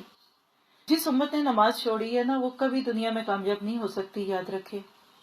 اور لونڈی غلاموں کی باتیں، اور پھر آپ کے اوپر نزاع ہو گئی اور تیز ہو گئی۔ حضرت عائشہ کہتی ہے کہ میرا سینہ تھا، یعنی نبی صلی اللہ علیہ وسلم کے سر آپ کے سینے کے ساتھ آگے، جیسے کبھی سہارا دینے کے لیے مریض کو، آج کل تو وہ بیڈ ہی ایسے ہوتے ہیں نا بٹھا دے۔ حضرت عائشہ کہتی ہیں کہ میرے ساتھ ٹیک لگا دی گئی نبی صلی اللہ علیہ وسلم کی، اور یہ میرے اوپر اتنی بڑی اللہ کی نعمت ہے کہ آپ کی جان نکلی جب آپ میرے یہ نہر، یہ سینہ اور یہ جہاں سے ہم بولتے ہیں نا گلا، کہتے ہیں آپ میرے یہاں تھے، یعنی آپ کا سر ادھر تھا۔ حتیٰ کہ ایک صحابی آپ کو دیکھنا ہے تو ان کے ہاتھ میں مسواک تھی، تو کہتی ہیں اللہ کے نبی کی آنکھوں سے میں سمجھ گئی کہ آپ کو مسواک چاہیے۔ پھر میں نے وہ مسواک لی، لیکن آپ اتنے کمزور ہو چکے تھے کہ آپ اس کو چبا نہیں سکتے تھے، تو میں نے نبی صلی اللہ علیہ وسلم کو مسواک تھی وہ چبا کر دی، اور آپ نے میری چبائی ہوئی مسواک کی۔ کہتے ہیں یہ میرے اوپر ایک اللہ کا بہت بڑا کرم ہے کہ آخری وقت پہ آپ کا لعاب میرا لعاب آپس میں مل گیا۔ اور ان کے بھائی تھے یہ عبد الرحمن بن ابی بکر، جن کے ہاتھ میں مسواک تھی۔ اللہ اکبر، ذرا سوچئے تو صحیح کہ کس حال میں جا رہے ہیں اللہ کے نبی دنیا سے۔ پھر آپ کے سامنے کٹورا ایک پانی کا رکھا گیا، آپ اس میں اپنا ہاتھ ڈالتے، چہرے پہ پھیرتے اور فرما رہے تھے لا الہ الا اللہ، لا الہ الا اللہ۔ ساری زندگی اللہ کے نام کا کلمہ بلند کرتے رہے، موت کے وقت خود ہی کلمہ آ گیا۔ کہنا نہیں پڑتا میرے لیے دعا کرو مجھے موت کے وقت کلمہ نصیب ہو جائے، اب تو وظیفے ایجاد ہو گئے، یہ وظیفہ کر لیں دیکھیے موت کے وقت کلمہ آئے گا۔ نہیں، کلمہ دل میں ہوتا ہے، موت کے فرشتے کو دے کے زبان پہ آ جاتا ہے۔ اور آپ کہی جا رہے ہیں الا ان للموت لسکرات، ہے موت کے لیے بڑی سختی ہے۔ پھر آپ کی نظریں آسمان کی طرف گئیں اور آپ کچھ کہہ رہے ہیں۔ حضرت عائشہ کہتی ہے کہ میں نے کان لگا کر سنا کیا کہہ رہے ہیں، تو اس وقت اللہ کے نبی کی زبان پہ تھا کہ انبیاء، صدیقین، شہداء اور صالحین کے ساتھ جن پر تو نے انعام کیا، وہی مع الذین انعم اللہ علیہم من النبیین والصدیقین، سورۃ نساء کی آیتیں۔ پھر آپ فرما رہے اللہ مجھے بخش دے، مجھ پہ رحم کر، مجھے رفیق اعلیٰ میں پہنچا دے، اور ساتھ ہی کہتے اللہ تو رفیق اعلیٰ۔ 3 بار یہ جملہ بولا، اور اس کے بعد آپ کا ہاتھ جھک گیا اور آپ اپنے مالک حقیقی سے جا ملے۔ اور یہ واقعہ 12 ربیع الاول 11 ہجری پیر کے دن چاشت کے وقت صبح میں ہوا۔ آپ کی عمر مبارک 63 سال اور 4 دن کی تھی۔ کل من علیہا فان، ہر ایک کو جانا ہے۔ قرآن میں بار بار تذکر آتا ہے کوئی بھی ہمیشہ دنیا میں نہیں رہے گا۔ اتنا بڑا غم ٹوٹا مدینہ والوں پہ کہ حضرت انس کہتے ہیں جس دن نبی صلی اللہ علیہ وسلم مکہ سے ہجرت کر کے مدینہ آئے وہ ہماری ہسٹری کا سب سے خوبصورت دن تھا، اور سب سے تاریک دن مدینہ کی ہسٹری میں وہ ہے جس سے نبی صلی اللہ علیہ وسلم دنیا سے گئے۔ حضرت فاطمہ اپنے باپ کی موت کی غم سن کے کچھ اشعار پڑھتی ہیں، یا بتاہ عجاب رب بنداہ، یا بتاہ من جنت الفردوس ماواہ، یا بتاہ الی جبریل نعناہ۔ ہائے ابا جان جنہوں نے پروردگار کی پکار پر لبیک کہا، ہائے ابا جان جن کا ٹھکانہ جنت الفردوس ہے، ہائے ابا جان ہم جبرائیل کو آپ کی موت کی خبر دیتے ہیں۔ یہ کیا بتا رہا ہے کہ نبی گئے، سب کو جانا ہے۔ حضرت عمر کو دیکھیے، یہ خبر سن کر ہوش چلا گیا، کھڑے ہو گئے، تلوار پکڑ لی، کہا خبردار اگر کسی نے یہ کہا کہ اللہ کے نبی چلے گئے، منافقین کہہ رہے ہیں، جیسے موسیٰ پہاڑ پہ گئے تھے تو پیچھے سے خبر پھیل گئی کہ موسیٰ بھول گئے، کہا نہیں اللہ کے نبی واپس آئیں گے۔ اتنا ہوا معاملہ کہ ابو بکر کو اٹھ کے آنا پڑا۔ ابو بکر اپنے گھوڑے سے اترے، مسجد نبوی میں آئے، سیدھے حضرت عائشہ کے پاس گئے، اللہ کے نبی کو دیکھا، آپ کا جسم دھاری دار جمنی چادر سے ڈھکا ہوا تھا، آپ کے چہرے سے کپڑا اٹھایا اور آپ کو چوما۔ اسی سے ثابت ہوتا ہے کہ میت کا بوسہ لیا جا سکتا ہے۔ پھر روئے اور کہنے لگے کہ میرے ماں باپ آپ پر قربان، اللہ آپ پر 2 موتیں جمع نہیں کرے گا، یعنی جو موت آپ کے لیے لکھی تھی وہ آپ کو آ گئی۔ باہر آئے، دیکھا عمر جو ہیں وہ لوگوں سے کہہ رہے ہیں کہ اللہ کے نبی نہیں فوت ہوئے۔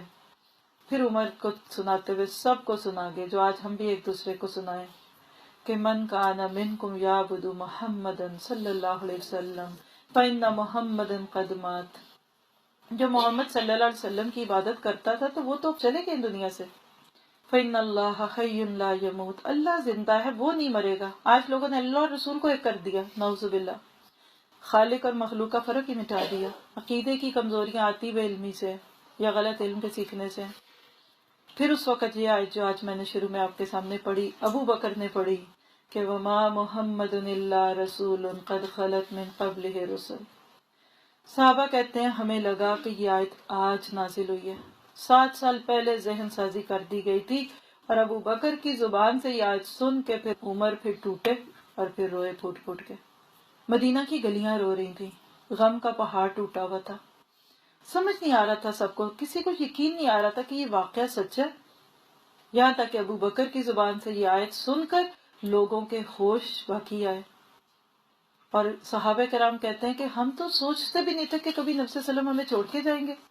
پھر اس کے بعد آپ کی جان گئی۔ اب اس کے بعد کیا ہوا یہ بھی اپنی جگہ ایک خوبصورت بات ہے، میں آپ کو دعوت دوں گی، یہ بالکل یہ میں نے آپ کو جب بھی سنایا نا، یہ رحیق مختوم میں سے سنایا ہے موسٹلی، اور یہ سیریز بھی ریکارڈ ہے۔ یہ میں نے جب خود پڑھی تھی تو میں بہت روئی تھی، اکیلے میں پڑھی تھی، اپنی کالج لائف میں پڑھی تھی۔ مجھے نہیں پتا تھا آج میں حضرت فاطمہ کا غم کتنا محسوس کر رہی ہوں۔ وہ عمر ہی ایسی ہوتی ہے، لڑکپن تھا، کالج جاتی تھی، اس وقت ایسی خود ہی پڑھی، اتنا روئی کیسے لگا کہ پتہ نہیں کیا ہو گیا، حالانکہ کوئی وہ جذباتی وابستگی محسوس نہیں کی تھی کبھی۔ اور اس کے کچھ عرصے بعد اللہ کے حکم سے سڈن کھڑے کھڑے میرے اپنے والد کی ڈیتھ ہوئی، تو مجھے آنسو ہی نہیں آ رہے، چاروں طرف میرے فاطمہ تھی کہ فاطمہ کا باپ نہیں رہا تو میرا بھی نہ رہا تو کیا ہوگا۔ مجھے لگا میں نے جتنا رونا تھا اللہ نے مجھے پہلے رلا لیا، دل میں سے صبر کی سل آ گئی۔ تو آپ اس سے آگے کیا، وہ بھی بڑی خوبصورت باتیں ہیں کہ آپ کا جنازہ کیسے ہوا، آپ کو غسل دیا گیا کہ نہیں، لیکن وہ میں ابھی اس وقت آپ کے ساتھ شیئر نہیں کروں گی، وہ آپ وہاں سے سنیے گا، آپ سنیں گے، کیونکہ جو بات سمجھانی مقصود تھی وہ آ گئی ہے۔ اور وہ کیا ہے کہ یہ تھی وہ 12 ربیع الاول جو نبی کی زندگی میں آپ کے گھر میں منائی گئی۔ یہ وہ 12 ربیع الاول کے 13 دن تھے یا ایک سفر کا دن تھا جو نبی کی زندگی میں منایا گیا جب وہ موجود تھے۔ دیکھیے نا، آج شادی ہوئی تو اگلے سال آج کے دن اسی دن کی یاد آئے گی نا، جس کا اینیورسری کہتے ہیں۔ آج بچہ پیدا ہوا تو اگلے سال ماں کو یاد آئے گا نا کہ میرا بچہ پیدا ہوا تھا۔ تو جس کی یاد میں ہم آج مناتے ہیں وہاں یہ 13 دن ایسے گزرے تھے، غم کے کہ خوشی کے۔ تو آئیے ذرا آج کے دیکھیے مسلمان کیا کرتا ہے۔ اللہ نے دکھایا کلپ، میں نے کبھی شعوری طور پہ ایسی چیزیں نہیں دیکھی، لیکن آواز کم رکھیے گا کیونکہ نعت تو ہے لیکن پیچھے میوزک یا پتہ نہیں ڈرم ہے، اللہ نوز بٹ۔ ذرا تصویروں پہ نظر ڈالیے گا، جو ادھر آ جائیے تو منہ بولتا ثبوت ہے کہ آج کا مسلمان یہ ربیع الاول کیسے مناتا ہے۔